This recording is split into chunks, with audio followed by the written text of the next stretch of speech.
โอเคสวัสดีครับအားလုံးပဲမင်္ဂလာပါเนาะဒါဆိုရင်ဒီနေ့ဒီအပိုင်းလေးကတော့ကျွန်တော်တို့ဒီပေါ့เนาะဒီထိုင်းစကားပေါ့เนาะဒီလက်တွေ့မှာကျွန်တော်တို့သုံးနေတယ်ပေါ့เนาะစကားပြောလေးပတ်တန်လေးတစ်ခုဖြစ်တဲ့ကျွန်တော်တို့တစ်ခုခုလုပ်ကိုလုပ်ရမယ်တစ်ခုခုလုပ်ဖို့လိုတယ်ပေါ့เนาะအဲ့လိုမျိုးနဲ့ပတ်သက်ပြီးကျွန်တော်တို့ဒီအပိုင်းလေးကိုရှင်းပြမှာဖြစ်ပါတယ်โอเคဒါဆိုလို့ရှိရင်ကြည့်ကြည့်မယ်เนาะကျွန်တော်တို့ဒါလေးကိုသိရင်ပို့ပြီးတော့နားလည်သွားလိမ့်မယ်ကျွန်တော်တို့သူ့ရဲ့ပတ်တန်လေးကဘာလဲဆိုလို့ရှိရင်တဝေတို့တရေးရှာငတ်တာကျွန်တော်နည်းနည်းလေးဖြည့်ပြမယ်เนาะတဝေတို့တရေးရှာငတ်တာ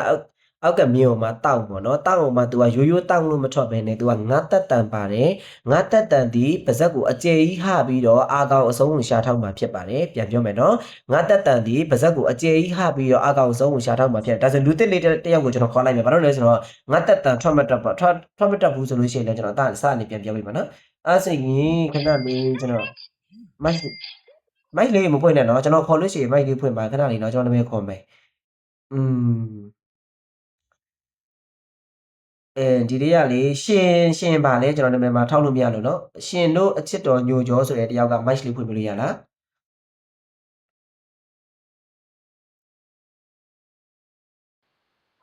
สวัสดีค่ะสวัสดีค่ะสวัสดีค่ะสวัสดีค่ะโอเคค่ะအသက်ဘယ်နှစ်ရှိပြီလဲအသက်32နှစ်ရှင်31နှစ်ထိုင်ရောက်တာကြာပြီလားခင်ဗျာ3လပဲရှိသေးရဲ့ရှင်3လပဲရှိသေးတယ်โอเคထိုင်စကားပြောတင်တဲ့နေ့ဘာတက်ဘူးလားမတက်ဘူးဆရာရှင်ဟုတ်ကဲ့ကျွန်တော်ရဲ့ပညာတနာ live လေးကိုဝင်လေးလာနေတာဘယ်နှစ်ရက်ရှိပြီလဲဒါဆိုတစ်ပတ်လောက်တော့ရှိပြီဆရာဒါဆိုလို့ရှိရင်ငါတက်တန်လေးကိုတက်တန်ဆုံးပြီးမယ်လို့ကျွန်တော်နေမျှော်လင့်ပါတယ်ဘာလို့လဲဆိုကျွန်တော်ပိုင်းတိုင်းမှာလေးတေချာလေးရှင်းပြတော့လေပြန်ပြောပါအောင်ငါတက်တန်လေးဒီပါဇက်ကိုအခြေကြီးခပြီးတော့အာကောင်ဆုံးကိုရှာထောက်မယ်ဆိုတာကိုမနားလေလားဟုတ်ကဲ့ရှင်ငါဆိုပြီးကျွန်တော်3ခေါက်လောက်ထပ်ပြပါအောင်ငါဒါဆိုရင်ကျွန်တော်တို့မြန်မာအခေယာမှာငါလို့ထွက်လိုက်တဲ့အခါမှာအမရဲ့ပါဇက်လေးကနည်းနည်းကြဲကြဲလေးဟတ်သွားတာကိုသတိထားပြီလားဟုတ်ကဲ့ရှင်ဟုတ်ပြီနော်ဒါဆိုလို့ရှိရင်နောက်တဲ့2ခေါက်လောက်ထွက်အောင်တေချာလေးပြည့်ပြည့်ချင်းထွက်ငါโอเคအဲ့ဒီမှာအမရဲ့ဒီရှာလေးရောဒီအာကောင်အစုံးလေးကိုနော်ခက်ပြက်ပြက်တူတူလေးထောက်သွားတာကိုသတိထားမိလားဟုတ်ကဲ့ရှင်ဒါတို့လို့ရှိရင်မှတ်ထားပါကျွန်တော်တို့ဒီလည်းမှတ်ထားတော့ကျွန်တော်ကတယောက်ချင်းပဲခေါ်တော့မှာဒီငါတက်တန်ဒီကျွန်တော်ကထိုင်းစကားမှာငါတက်တန်ကိုပြီးကျင်တယ်ဆိုလို့ရှိရင်ကျွန်တော်တို့ကမြန်မာအခေရအသက်နဲ့တွဲမှတ်မယ်ဒါဆိုလို့ရှိရင်ကျွန်တော်တို့ကတိတ်ပြီးရောပေါ့သိရမလားအရင်မှတ်စရာမလိုဘူးကျွန်တော်ငယ်တော့လေးလာခဲ့ပြီးသားကကြီးကကွေကငယ်ကကြီးကဟုတ်တယ်မလားမြန်မာအခေရထဲမှာပါတယ်ဒီငါဆိုတဲ့စကားလုံးကိုပတ်သက်ကိုပါဇက်နဲ့ကိုစမ်းစစ်ကြည့်မယ်စမ်းစစ်ကြည့်တဲ့အခါမှာကျွန်တော်တို့ရဲ့ပါဇက်ကဘလို့အနေထားဖြစ်နေလဲပြီးတော့ကျွန်တော်တို့ရဲ့ဒီရှာလေးရောဘယ်ကိုထောက်နေလဲဆိုတာကိုကိုပြန်ပြီးတော့စမ်းစစ်မယ်ဒါဆိုလို့ရှိရင်အားလုံးပဲမှတ်ထားမယ်ငါတက်တန်ဒီပါဇက်ကိုအကျယ်ကြီးရမယ်အာကောင်အစုံးကိုရှာထောက်မှာဖြစ်တယ်ဟုတ်ပြီနော်โอเคဒါဆိုလို့ရှိရင်အမကျွန်တော်ကိုဒါလေးကိုထွက်ပြပေးကြည့်စမ်းအမထွက်တတ်တယ်လို့ထွက်စီမှားလို့ရှိရင်ကျွန်တော်ထောက်ပြမယ်တဝေရိုတရေးရှာငတ်တတောက်အောက်ကမြင်တောက်ကိုကျွန်တော်ငတ်တက်တန်ပါတဲ့တောင်ကိုထွက်ပြကြည့်ပါဦးတဝေထိုတာရေးချငါတက်တောက်အောက်ကမတောက်တေချာလေးထွက်မယ်ငတ်တက်တန်ကိုပါဇက်ကိုအကျယ်ကြီးရပြီးအာကောင်အစုံးကိုရှာထောက်ပြီးတော့တောင်းထွက်ကြည့်စမ်းတဝေထိုတာရေးချငါတက်တောက်အောက်ကမတောက်တောင်းဟုတ်ပြီနော်ကိုရပါဇက်ကိုအကျယ်ကြီးထားလိုက်မယ်ကိုရဲ့ရှာလေးကအာကောင်ဆုံးကိုရှာထောက်မယ်နော်ကိုရဲ့ရှာလေးကအာကောင်ဆုံးကိုရှာထောက်နေတဲ့အနေအထားမှာရှိမှထိုင်းစကားပြီးမှာနော်ကျွန်တော်ပြောတဲ့ဒီအလုံးကဒီတိုင်းတောင်းလို့ထွက်ရုံမပြီးဘူးနော်ကိုရဲ့ရှာလေးကဟားလိုက်တာနဲ့ပါဇက်ကဟားလိုက်တာနဲ့တပြိုင်နက်ကိုရဲ့ဒီရှာလေးကဒီအာကောင်အဆုံးကိုထောက်နေမယ်ပြန်ထွက်ကြည့်မယ်တောင်းโอเคအဲ့လိုမျိုးဖြစ်မယ်ပြန်ပြောမယ်တောင်းโอเคနောက်တစ်ခေါက်တောင်းโอเคအဲ့လိုမျိုးထောက်ကမယ်ခုနအမတော့ရှာမထောက်ဘူးရိုးရိုးပဲတောင်းကိုအမထွက်လိုက်တာဟုတ်လားဟုတ်ကဲ့ရှင်အဲ့လိုမျိုးထောက်ကမယ်ကိုကငါတက်တန်ဆိုရင်ဒီတက်လုံးမမဟုတ်ဘူးနောက်ထပ်ထိုင်းစကားမှာဘယ်အသက်ငါတက်တန်လာပြီဆိုတာနဲ့အဲ့ဒီအတိုင်းထောက်ကမယ်ပါဇက်ကိုအကျယ်ကြီးဟာမယ်အာကောင်ဆုံးကိုရှာထောက်ကမယ်ဆိုတာကိုတခါတည်းမှတ်ထားမယ်နော်ဟုတ်ကဲ့ရှင်ဒီတိုင်းပါဇက်ကမှတ်ထားတာမျိုးမဟုတ်ဘဲနဲ့နီးစပ်ရာစာအုပ်လေးနဲ့တွဲမှတ်ထားပါလို့ကျွန်တော်အနေနဲ့အကြံပြုပါရယ်နော်ဟုတ်ကဲ့ရှင်โอเคဒါတို့ရှိရင်ပြန်ပြောမယ်ထိုင်းစကားမှာနောက်ကလိုက်ပြောမယ်တောင်းအပေါင်းကရိယာဘာတော့တောင်းအပေါင်းကရိယာပြန်ပြောမယ်တောင်းအပေါင်းကရိယာတောင်းအပေါင်းကရိယာသူ့ရဲ့ပတန်လေးကမြန်မာလိုဗာတိပဲရလဲစီကွက်လက်ဖို့လိုတယ်ကွက်လက်ရမယ်ပြန်ပြောကြည့်စမ်းကွက်လက်ဖို့လိုတယ်ကွက်လက်ရမယ်ဒါဆိုရင်အလုပ်ထဲမှာဥပမာနားလည်အောင်ပြောရလို့ရှိရင်ကိုယ့်ရဲ့ဝတ်နာပေါ့ဒါတလုပ်ဖို့လိုတယ်ဒါလုပ်ရမယ်ဒါစားရမယ်ဒါသွားရမယ် ဒါသွားဖို့လိုတယ်အဲ့လိုမျိုးပေါ့နော်နှစ်မျိုးဘာသာပြန်လို့ရတယ်အဲ့လိုမျိုးဘာသာပြန်မယ်အဲ့လိုမျိုးပြောတော့မယ်ဆိုရင် तू ကထိုင်းလိုမျိုးဘလို့ပြောလာမလဲဆိုရင်ကျွန်တော်တို့ကိုတောင်းအပေါင်းကရိယာဆိုတဲ့ပတ်တံကိုပြောလာမယ်ဘာပတ်တံနဲ့ပြောလာမလဲ တောင်းကရိယာအပေါင်းပတံ တောင်းအပေါင်းကရိယာဆိုတဲ့ပတ်တံကိုသုံးမယ်ဘာပတ်တံကိုသုံးမလဲ တောင်းကရိယာအပေါင်းပတံ တေချာလေးကြည့်မယ်ကျွန်တော်ရေးပြထားတာလေးတေချာလေးကြည့်မယ်တောင်းအပေါင်းကရိယာဆိုတဲ့ပတ်တံကိုသုံးမယ် တောင်းအပေါင်းကရိယာပတံကိုသုံးမယ်ရှင် โอเคဒါလေးကိုအတူချက်ထားမယ်ဒါဆိုလို့ရှိရင်ကျွန်တော်တို့စားတယ်ကိုထိုင်းလို့ဘယ်လိုပြောလဲအမပြောကြည့်စမ်းအတန်လေးမပြီးကျွန်တော်ပြောမယ်နော် ကင်း ကျွန်တော်ကြည့်ပါအောင်စားတယ်ကိုထိုင်းလို့ဘယ်လိုခေါ်လဲ ကွန်း ကင်မှာပါတက်တန်ပါလဲ နာတတံပါ နတ်တက်တန်ဒီဘယ်လိုထွက်ကမလို့ဆိုတာကိုအမသိလား မသိဘူးဆရာရှင် ဒါဆိုရင်မသိဘူးဆိုရင်သင်ပေးမယ်တခါတည်းမှတ်ထားမယ်အောက်ကလူကြီးလည်းတခါတည်းမှတ်ထားမယ်နော်နတ်တက်တန်ဒီဘယ်လိုထွက်ကလဲဆိုတာကိုသိချင်တယ်ဆိုရင်အမကြီးမြန်မာအခေယာနာဆိုတဲ့စကားလုံးလေးကိုကျွန်တော်တို့၃ခေါက်လောက်ဖြည်းဖြည်းလေးခုနလိုထွက်ပြပါအောင်နာ နာနာနာ ဒါဆိုရင်အမဘယ်လိုလေးဖြစ်နေလဲကိုနောက်တစ်ခေါက်ပြန်ပြီးသတိထားမိအောင်နောက်တစ်ခေါက်ဖြည်းဖြည်းလေး၃ခေါက်ထွက်ကြည့်ပါအောင် နာနာနာ ဗဇက်လေးကနည်းနည်းလေးအခြေကြီးခသွားတာမျိုးမဟုတ်ပဲနဲ့နည်းနည်းလေးဟပြီးတော့ကိုယ့်ရဲ့အပေါ်သွားရဲ့နောက်ကိုရှာလေးတွားပြီးတော့ထောက်နေတာကိုသတိထားမိလား ဟုတ်ကဲ့ရှင် နောက်တစ်ခေါက်ပြန်ထွက်ကြည့်ပါအောင်နာ နာ နာလို့ထွက်လိုက်တာနဲ့အမရဲ့ဒီရှာလေးကကျွန်တော်တို့မှာအပေါ်သွားနဲ့အောက်သွားဆိုပြီးပါဇက်ထဲမှာအသွားနှစ်ခုရှိတယ်အပေါ်မှာပေါက်နေတဲ့သွားတွေနဲ့အောက်မှာပေါက်နေတဲ့သွားတွေဆိုပြီးနှစ်ခုရှိတယ်အပေါ်သွားရဲ့အနောက်လေးရှာလေးကထောက်နေတာကိုသတိထားမိနေမယ်ပါဇက်ကခုနငတ်တက်တန်လို့အခြေကြီးဟလိုက်တာမျိုးမဟုတ်ပဲနဲ့ဖြည်းဖြည်းလေးဟပြီးတော့ဒီအပေါ်သွားရဲ့နောက်ကိုရှာထောက်နေတာကိုသတိထားမယ်နောက်တစ်ခေါက်ပြောထွက်ပြအောင်ကျန်တဲ့သူတွေကတော့ match မဖွင့်ထားဘူးဆိုရင်ပဲကိုယ့်ဘက်တက်ကိုကျွန်တော်ပြောသလိုလိုက်ပြောကြည့်နေဒါစီအတက်တန်ပြီးမယ်နော်ကဲအမပြန်ထွက်ပြအောင်နာ နာ နာ နာ နာ နာ အပေါ်သွားရဲ့အနောက်အကောင်လေးကိုရှာလေးကတတ်ထောက်နေတယ်ဆိုတာကိုသတိထားမိလား ဟုတ်ကဲ့ရှင် အောက်ကလူတွေရောသတိထားမိလားဖြည့်ပြီးလို့ရရင်ဖြည့်လာပြီးမယ်နော်တကယ်လို့နားမလည်ကျွန်တော်ပြန်ပြီးရှင်းပြမယ်အောက်ကကြည့်နေတဲ့သူတွေကကျွန်တော်ပြောသလိုရလားနားဆိုတဲ့အသက်တန်လေးကိုကိုပြင်မာစကားကိုထွက်ကြည့်တဲ့အခါမှာပါဇက်လေးကနည်းနည်းလေးဟပြီးတော့အပေါ်သွားရဲ့နောက်ကိုရှာလေးထောက်နေတာကိုအောက်ကလူတွေသတိထားမိလားโอเคရပါတယ်โอเคရပါတယ်ရတယ်ဆိုလို့ရှိရင်ကျွန်တော်ဆက်သွားမယ်နော်ဒါဆိုရင်အမကြီးခုနအမထွက်တဲ့အတန်လေးကနည်းနည်းလေးလွဲနေတယ်အခုကျွန်တော်ပြောသလိုမျိုးပါဇက်လေးကိုနည်းနည်းလေးဟပြီးတော့အပေါ်သွားရဲ့နောက်ကိုရှာလေးထောက်ပြီးတော့ဆုံးကြည့်မယ်လိုက်ဆိုမယ်နော်ကင် ကင်း ကိုယ့်ရဲ့ရှာလေးဒီအပေါ်သွားရဲ့ဘယ်ကိုထောက်ကမှာလဲ ကင်း အပေါ်သွားရဲ့အနောက်လေးကိုထောက်ကမယ်အပေါ်သွားရဲ့ဘယ်ကိုထောက်ကမလဲ အနောက်ကိုထောက်ကမယ် โอเคအဲ့ဒီအတိုင်းကိုဆုံးပြီးချက်နေခဲ့မယ်နော်ပြန်ပြောမယ်ကင် ကင်း โอเคကင် ကင်း ဒါဆိုရင်နတ်သက်တန်လေးကိုထွက်တတ်ပြီလား ဟုတ်ကဲ့ရှင် အရင်မရသေးဘူးဆိုရင်ပဲတခါတည်းမှတ်ထားမယ်နတ်သက်တန်ဒီပါဆက်လေးကိုနည်းနည်းလေးဟာပြီးအပေါ်သွားရဲ့နောက်ကိုရှာထောက်တယ်ဒါကလည်းလွှတ်ချက်စရာမလိုဘူးကိုကကိုပါဆက်ကိုပါဆက်ကိုကိုပတ်တော့လေးချင်းကြည့်န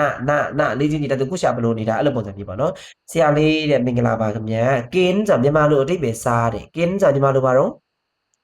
မြန်မာလိုအဓိပ္ပာယ်စားတယ် ဟုတ်ပြီဒါလေးကိုမြင်အောင်ကျွန်တော်မမြင်နေနဲ့ရေးပြမယ်မိုင်းလေဘာလို့လဲဆိုတော့ကျွန်တော်ဒီဆောင်တမှာပါအသက်တန်တွေကတစ်ခါတလေကြားလို့ရှိရင်မှားနေရတယ်ရှိတယ်အဲ့တော့ဒီမှာမင်းနီရဲ့ရေးပြမယ်တေချာလေးကြည့်မယ်ဒီတွေကအတောင်မယူနဲ့နော်ဒီအလုံးကတော့ဒီတွေကအသက်တန်မှန်တယ်ဒါပေမဲ့တချို့အလုံးတွေရေးပြတာမှားတယ်အဲ့တော့ကျွန်တော်ရေးပြတယ်လို့လိုက်ကြည့်မယ်ပြန်ကြည့်မယ်နော်ကျွန်တော်တို့အလွယ်လေးရေးပြမယ်ဆိုလို့ရှိရင်တေချာကြည့်မယ်ကာကြီးကျွန်တော်ခဏလေးတော့ရေးကြည့်လိုက်အောင်မယ်ကာကြီးငတ်တာကင်ဟိုမှာကျွန်တော်တို့ကနတ်သက်တန်ပါတယ်ကျွန်တော်ရေးပြတာကိုမြင်ရလား ဟုတ်ကဲ့ရှင်မြန်လို့ရှင် ပြန်ပြောမယ်ကာကြီးငတ်တာကေကိုမှနတ်တတန်ပါမယ်နတ်တတန်ဒီပါဇက်လေးကိုနည်းနည်းလေးဟပြီးအပေါ်သွားရဲ့နောက်ကိုရှာထောက်မယ်ကင်းပြန်ပြောကြည့်စမ်း ကင်း ကင်း ကင်း โอเคကင်းဆိုညီမတို့ပါတော့ စားမယ် စားတယ်ဒါအောင်သမကြည့်နဲ့ကျွန်တော်ပြောတာကိုလိုက်မှကင်းစားပါလေ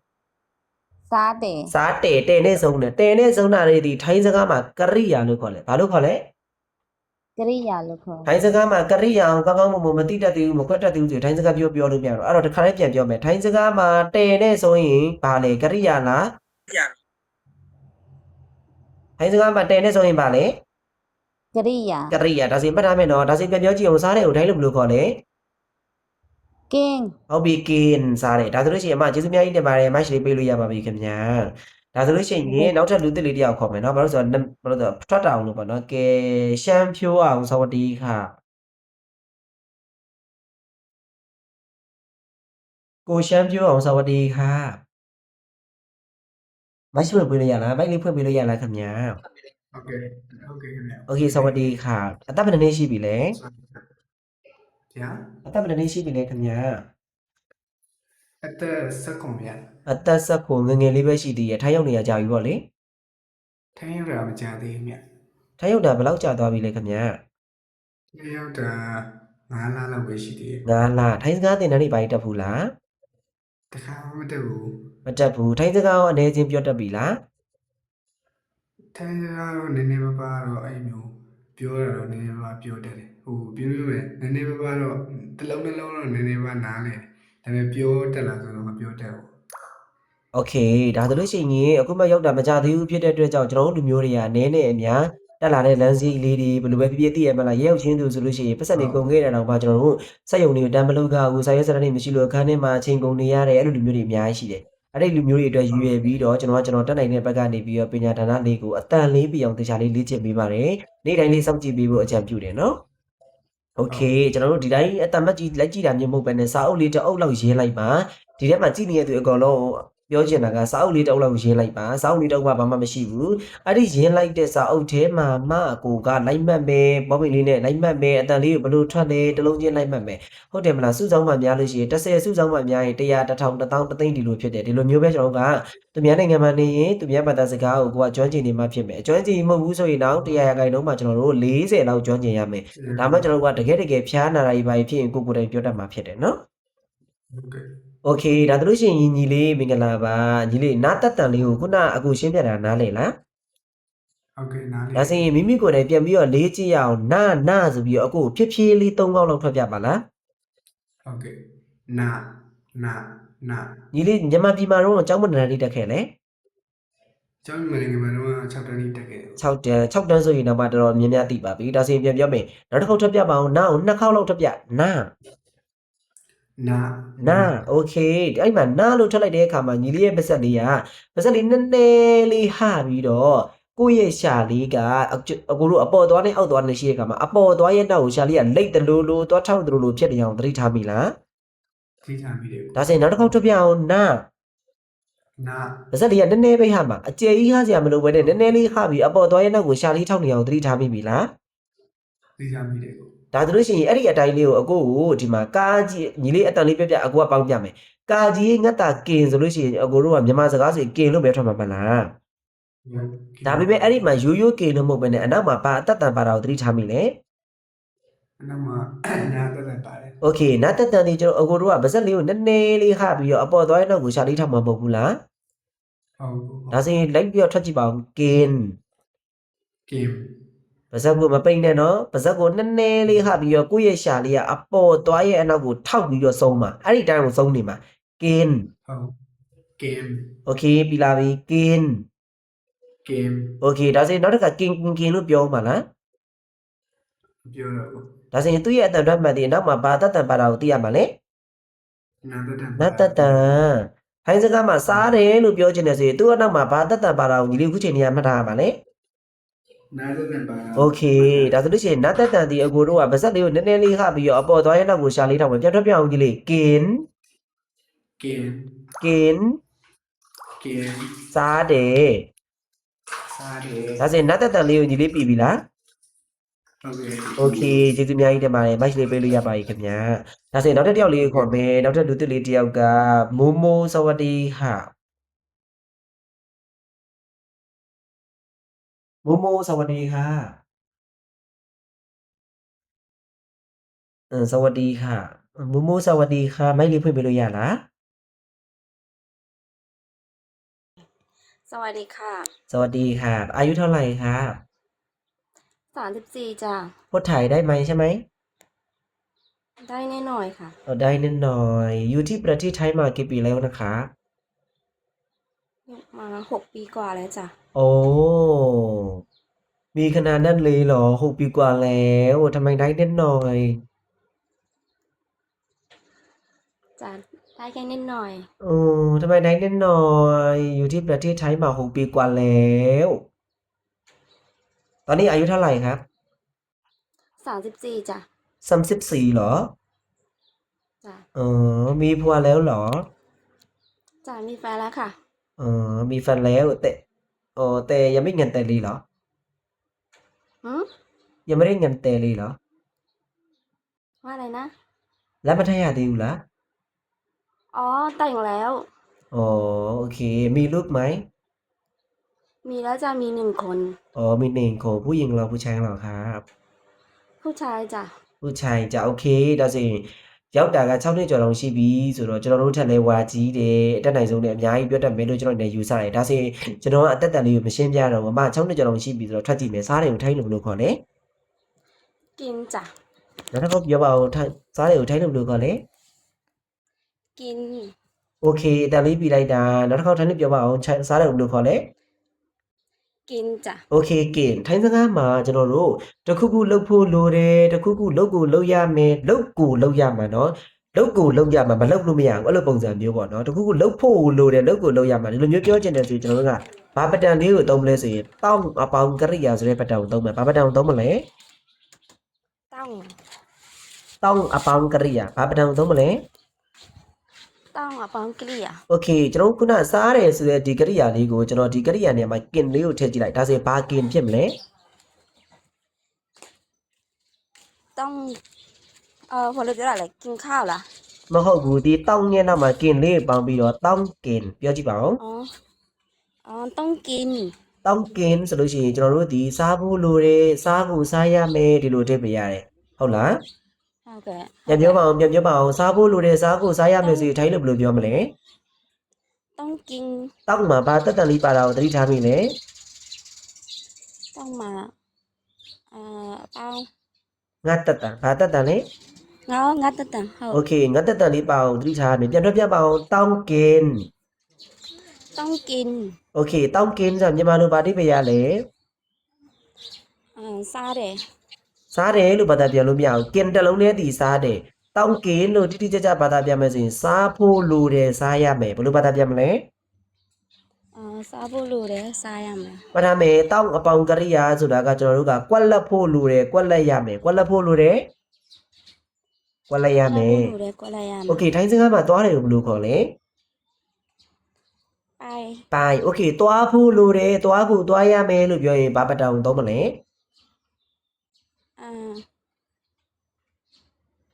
ต้อง အပေါင်းကရိယာဘာပတောင်သုံးမလဲ ปังกลีอ่ะต้องปังกลีอ่ะ โอเคဒီကရိယာနေရာမှာကျွန်တော်ကိုပိုင်းလေးထည့်ပြောပြီးတော့တောင်းပိုင်းလို့ထပ်ပြပါဦး ต้องไป โอเคတောင်းပိုင်းဆိုမြန်မာလိုဘာတိပေးရလဲ ตัวเด ပြောပြပြီဘာတိပေးရလဲ ต้องปังกลีอ่ะ မြန်မာလိုဒီမှာဘာတိပေးရလဲကွက်လက်နေရာမှာသွားလေးထည့်လိုက်လေသွားဖို့လိုတယ်သွားရမယ်ဒီမှာကျွန်တော်ရေးပြထားတာကိုအမမြင်ရလား บุรูเดตัวยาม အမမြင်ရလား မြင်ရတယ်မြင်ရ โอ တယ် เคအမ6နှစ်ကျော်ရှိပြီဆိုတော့အမကွာ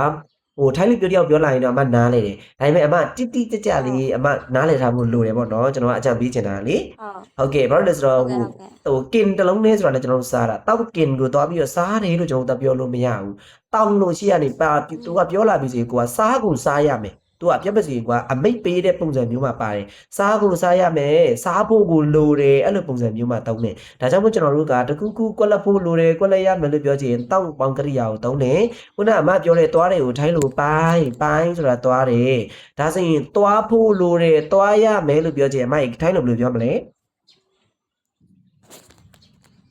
ต้องไป โอเคကျေးဇူးအများကြီးတင်ပါတယ်ခင်ဗျာ ဟုတ်ကဲ့ကျေးဇူးတင်ပါတယ် โอเคအခုမှဝင်လာတဲ့နောက်ထပ်တရားအစ်စ်လေလူဟောင်းလေးတွေခဏမနေအောင်เนาะလူဟောင်းလေးတွေကကျွန်တော်ကအများနဲ့ပြောနေကြဆိုတော့ဒါကျွန်တော်လည်းအများကြီးပြောစရာမလိုဘူးပူတင်းနဲ့စဝတီခပူတင်းစဝတီခ สวัสดีครับ စဝတီခခလေးလေးလား ဟုတ်ကဲ့ဗျ အသက်ဘယ်နှစ်နှစ်ရှိပြီလဲ အသက်16နှစ် အသက်18နှစ်ထိုင်ရောက်တာကြာပြီလားတာ တိုင်းရောက်တာ3လရှိပြီဆရာ 3လရှိပြီ3လရှိပြီစာရွက်စာတမ်းတွေပါအပြည့်စုံရှိလား မရှိဘူးဗျ မရှိဘူးလောလောဆယ်ရောအလုပ်ရှိလား မရှိဘူးဆရာ မရှိဘူးအခါမှာထိုင်စားနေရတာပေါ့လေ ဟုတ်ကဲ့ဗျ အခါမှာထိုင်စားနေရတဲ့အချိန်မှာအကူတို့ကထိုင်းစကားကိုလေ့လာမယ်။ဘာစကားကိုလေ့လာမလဲ ထိုင်းစကားကို ထိုင်းစကားကိုမှမလေ့လာဘူးဆိုလို့ရှိရင်ညီလေးကဥပမာကွာစာရေးစာတတ်တွေပြည့်စုံရသွားပြီလုပ်ငန်းဝင်နဲ့ရောက်ပြီဆိုလို့ရှိရင်သိရနိုင်မယ်ထိုင်းစကားတက်ချင်းအကျိုးကျေးဇူးမတက်ချင်းအကျိုးကျေးဇူးဘယ်လောက်နှိမ်ခံရလဲဘယ်လောက်မျက်နှာကဲခံရလဲဒါညီလေးမသိသေးဘူးဒါညီလေးကထိုင်းနိုင်ငံကိုအခုမှပထမဆုံးရောက်ဖူးတာလား ဟုတ်ကဲ့ဗျ ဒါဆိုလို့ရှိရင်အခုပြောတာကိုတေချာလေးနားထဲမှာမှတ်ထားပါအားနေတော့ကိုအမြဲတမ်းဂိမ်းကြီးပဲမစော့နဲ့အမြဲတမ်းဖုန်းကြီးပဲမသုံးနဲ့ဂိမ်းစော့လို့ရတယ်ဖုန်းသုံးလို့ရတယ်ဒါပေမဲ့တစ်နေ့ကိုနည်းနည်းလောက်ဖြစ်ဖြစ်ထိုင်းစကားလေးကိုလောက်ပါဒါဆိုလို့ရှိရင်ညီလေးအလုပ်ကဝင်တဲ့ရောက်လို့ရှိရင်ဒါသူများဘာပြောတာလဲကိုသိမယ်ဒါမူတူတူကြောင်တောင်လေးမဖြစ်တော့ဘူးเนาะ ဟုတ်ကဲ့ဗျ โอเคမြန်မာနိုင်ငံမှာကျောင်းပရဏာလေးတက်ခဲ့လေ ကိုတန်းဆရာ ကိုတန်းလေးတောင်တက်ခဲ့တယ်ဆိုတော့အသက်တောင်တော့ဒါအရင်ကက်ကမတင်ရပါဘူးဒါဆိုလို့ရှိရင်ညီလေးကအခုမှစရောက်လာတာဆိုတော့အကူကဘာအသက်တမ်းမှမပါတဲ့မြန်မာအသက်ကနေဆင်းသက်လာတဲ့အတောင်ပဲရှင်းပြပေးမယ်เนาะ ဟုတ်ကဲ့ အလုံးဝင်ရရမယ်ဗျာတဲ့လီယိုကလေစိတ်မကောင်းဘူးเนาะအလုံးဝင်ရရမယ်လေဘာမှမဖြစ်ပါဘူးကျွန်တော် record ဖမ်းထားတယ်ဒီ record video ကိုတေချာလေးပြန်ကြည့်ပြီးစာလေးလုပ်ချင်တယ်ဆိုရင်ကျွန်တော်ရဲ့ Facebook account ကိုအပ်လာပါ Facebook account ဒီ English လို့ဥဖိုးပြည့်နောက်ကပကူသားပေါ့เนาะဒါမှမရှာလို့မရဘူးဆိုရင်ကျွန်တော်ရဲ့ဒီ TikTok chat box ကိုစာလာရေးပါကျွန်တော်ဒီ Facebook account လေးပြမယ်เนาะโอเคအဲ့ဒီမှာကျွန်တော်တန်ပြင်ပေးပါမယ်မလာပြန်ကြည့်လို့ရတယ်โอเคညီလေးဒါဆိုလို့ရှိရင်ထိုင်းစကားမှာအကူတို့ကလာတယ်ဆိုရင်ထိုင်းလို့ဘယ်လိုပြောမလဲညီလေးကရောက်တာ3လလောက်ရှိပြီဆိုတော့တိလောက်မှုချင်တယ်လာတယ်ကိုထိုင်းလို့ဘယ်လိုခေါ်လဲ မာ โอเคလာတယ်ကိုထိုင်းလို့ဘယ်လိုခေါ်လဲ မာ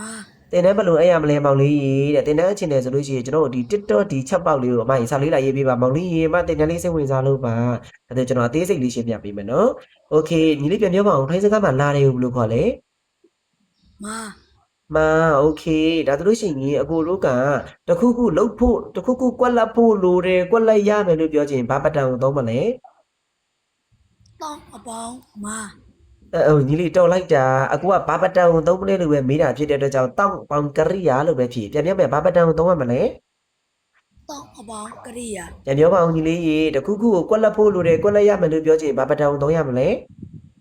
တောင်းအပေါင်းကရိယာ โอเคဒါဆိုလို့ရှိရင်အကူကမင်းကိုတခုခုခိုင်းမယ်ဥပမာဆိုပါစို့မင်းသွားဖို့သွားရမယ် sorry မင်းလာကိုလာရမယ်မင်းလာဖို့လိုတယ်လို့ပြောချင်လို့ရှိရင်အကူတို့ဒီကရိယာနေရာမှာဘာစကားလုံးလေးကိုထည့်ပြောမလဲ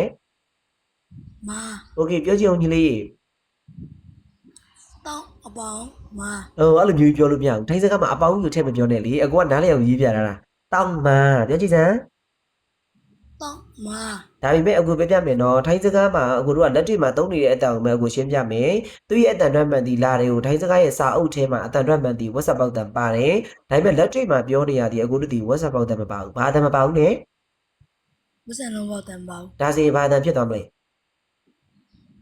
မာ โอเคအဲ့ဒီတန်ဖြစ်မယ်အဲ့ဒီတန်ပဲပြောမယ်ညီလေးဒီရှိရကြပြီအဲ့ဒီတန်ပဲပြောမယ် WhatsApp ပေါက်တန်မပြောဘူးဒါဆိုရင်ပြန်ပြောပါဦးညီလေးကွက်လက်လာဖို့လိုတယ်လာရမယ်လို့ပြောရင်ထိုင်းလို့ဘယ်လိုပြောမလဲ တောင်းမာ WhatsApp ပေါက်တန်မပါဘူးပြန်ပြောတောင်းမှာပြောကြည့်စမ်း တောင်းမာ โอเคတော်လိုက်တာဒါဆိုရင်နောက်ထပ်တစ်လုံးလေးညီလေးကအခုမှရောက်တာဆိုတော့အကူအလွယ်လေးပဲပြောအောင်မယ်နော်အကူတို့ထိုင်းစကားမှာပေးတယ်လို့ပြောချင်ညီလေးဘယ်လိုပြောမလဲ ဟိုင် ပြန်ပြန်မေထိုင်းစကားမှာပေးတယ်လို့ပြောချင်ညီလေးဘယ်လိုပြောမလဲ ဟိုင် ဟာဒီထဲမှာတော့ तू ကတ်တန်နဲ့ခိုက်ထားတယ်ဒါပေမဲ့တကယ်ကအတန်တော့ကဟာလုံးတစ်ချောင်းကြီးငတ်တာအောက်ကမြင်းတန်ပါတယ်ညီလေးဘာတန်ပါလဲ အောက်ကမြင်တယ် โอเคအောက်ကမြင်းတန်ပါတယ်တဲ့ကြောင့်အကူတို့ကမှတ်ထားမှာမြန်မာစကားမှာတော့မှအကူတို့ကအောက်ကမြင်းတန်ပါလို့ရှိရင်အောက်ကိုစောက်ပြီးတော့ထွက်ကြတာမဟုတ်ဘူးလား ဟုတ်ကဲ့ဗျ โอเคဒါဆိုရင်ညီလေးထွက်ကြည့်ပါဦး hi ဟိုင် โอเคအဲ့ဒီအတန်ဖြစ်ကြမယ်ခုနအတန်ကျတော့ညီလေးကအောက်ကမြင်းတန်ကိုစောက်စောက်လေးမပါဘူးအဲ့တော့ညီလေးပြန်ပြောမယ်အောက်ကမြင်းတန်ပါအောင်ထွက်ကြည့်အောင်ပေးတယ်ကိုတိုင်းလို့ဘယ်လိုခေါ်မလဲ ဟိုင် โอเคဒါဆိုရင်ပေးဖို့လိုတယ်ပေးကိုပေးရမယ်လို့ပြောချင်ရင်ထိုင်းလို့ဘာပတ်တန်ကိုသုံးမလဲညီလေး တောင်းဟိုင် ညီလေးဘာပတ်တန်ကိုသုံးမလဲ တောင်းအပေါင်းကရိယာ ဒါဆိုရင်ဒီကရိယာနေရာမှာပေးတယ်ဆိုတဲ့ height ကိုထည့်ပြောကြည့်ပါဦး တောင်းဟိုင် โอเคတောင်း height စီမြန်မာလိုညီလေးဘယ်လိုဘယ်နှမျိုးဘာသာပြန်လို့ရလဲ ပေးဖို့လိုတယ်ပေးရမယ် โอเคညီလေးလောက်ဆိုရင်တော်ပါပြီဒါတို့ရှိရင်ညီလေး match လေးပိတ်ပြီးတော့နောက်တစ်ခေါက်ညီလေးလေးကြရင်ခေါ်မယ်နော်โอเคဒါဆိုနောက်ထပ်လူတစ်လေးတယောက်ကိုခေါ်ပါမယ်ခင်ဗျာสวัสดีครับကိုဖြိုးสวัสดีครับ สวัสดีครับ สวัสดีครับထိုင်းရောက်တာဘယ်လောက်ကြာပြီလဲခင်ဗျာ นี่ก็5-6 လောက် 5-6လကဲပြောစမ်းကိုရောက်တဲ့လာတော့မှအတိအကျမသိဘူးဆိုတော့ဘာလို့မူးနေရလား မဟုတ်6 လောက်ရှိပြီ အဲ့လိုပြောစမ်းမှာဘာလို့ဒါတော့4-5-6လ အဲ့လိုမျိုးမပြောအောင်နောက်တစ်ခါဘသူပဲမင်းဘလို့ပဲမင်းဘသူကဘလို့မေးခွန်းပဲမေးလိုက်ပြီလားကိုကတိတိကျကျဖြေနိုင်ရမယ်အောင်မြင်ခြင်းတဲ့လူတွေတိတိကျကျဖြေရမယ်ဘန္ဒလာ6လဘန္ဒလာအဲ့လိုမျိုးမသေးချာမြည်ရတဲ့အရာတွေမလုပ်ကမှတ်ထားနော်โอเคဒါဆိုလို့ရှိရင်အသက်ဘယ်နှစ်ရှိပြီလဲခင်ဗျာ အသက်20 20ဆိုတော့ညီလေးပေါ့အခုတက်ငယ်တယ်โอเคမြန်မာပြည်ပဲဇာတိမှာနေလဲ ပဲခူးဆရာ ဘကူအခုလည်းဘကူသားပဲလी ဟုတ်ဆရာ အဲ နည်းနည်းပါပဲရတယ်ကျွန်တော်တင်တိုင်းပါလိုက်လို့စုံစမ်းနေဆရာရှမ်းမရောတင်ပေးပါတယ်တနေ့နှလုံးသုံးလုံးလုံငန်းခွင့်နေမှာ ဆရာမရောတင်ပေးရကိုအပြင်မှာအခုဒီရီရောက်တာညီလေးစကားပြောတင်တိုင်းပါတက်ဘူးလား စကားပြောတင်တယ်မတက်ဘူးဆရာဒီမှာဒါတင်တဲ့တက်ဖို့မေးတယ်သူတို့ကဘယ်လိုလဲဆိုတော့တင်တဲ့ဆရာဒီလိုမဟုတ်ဘူးရှမ်းမကျတော့ရှေ့မှာတင်မိတယ်ဆရာနောက်မှကျတော့ဗမာစကားပြန်ပြီးတော့ကျွန်တော်အဲ့လိုမျိုးကြတော့မတက်ချင်လို့ဆရာတယောက်တည်းပဲဗမာရောရှမ်းလိုကိုပြောနေဆိုရင်အဆင်ပြေတယ် โอเคအောက်ကနောင်ချာสวัสดีค่ะสวัสดีค่ะโอเคညီလေးဒါဆိုလို့ရှိရင်ညီလေးကပေါ့နော်အခုကဒါအကြံပေးတာညီလေးကတကယ်လို့တင်တန်းကိုတက်ချင်တယ်တင်တန်းတက်မယ်လို့ကိုဆုံးဖြတ်ထားတဲ့ဆိုရင်ကိုနဲ့အပေါ်ကိုက်ပြီးတော့ကိုလိုချင်တဲ့ဆရာပုံစံဖြစ်မှတင်တန်းကိုအပ်မယ်ဘာလို့လဲဆိုလို့ရှိရင်အခုတော့ဘယ်သူရှိမှပဲကိုကပတ်စံရင်းပြီးတော့အပ်ကမယ်ကိုကဒီပတ်စံရင်းလိုက်တာတက်ဒီဆရာကိုအပြည့်အဝယုံကြည်ပြီးတော့ငါတို့ဒီဆရာရဲ့အပေါ်နဲ့ငါတို့ကိုက်မိပြီတေချာပြီဆိုတော့မှဆရာကိုရွေးချယ်တဲ့အခါမှာအဲ့လိုမျိုးလေးဆုံးဖြတ်ပြီးတော့ရွေးချယ်မယ်နော်ဒီမှာရွေးချယ်ခြင်းအချိန်တော်အတွင်းမှာဒီအကိုရဲ့ပညာဒါန live လေးကအကိုအတက်နိုင်ဆုံးတစ်နေ့ကိုတနိုင်လောက်ပြည့်အခုလိုမျိုးလေးပေါ့နော်ညီလေးအခုလိုမျိုးလေးအပေါ်ကိုရောက်လာပြီဆိုလို့ရှိရင်ဒါ mic လေးဖွင့်ပြီးတော့ဒါအကိုကအတန်လေးကိုစစ်ပေးမယ်လိုက်ပြီးတော့လေ့ကျင့်လို့ရတယ်နား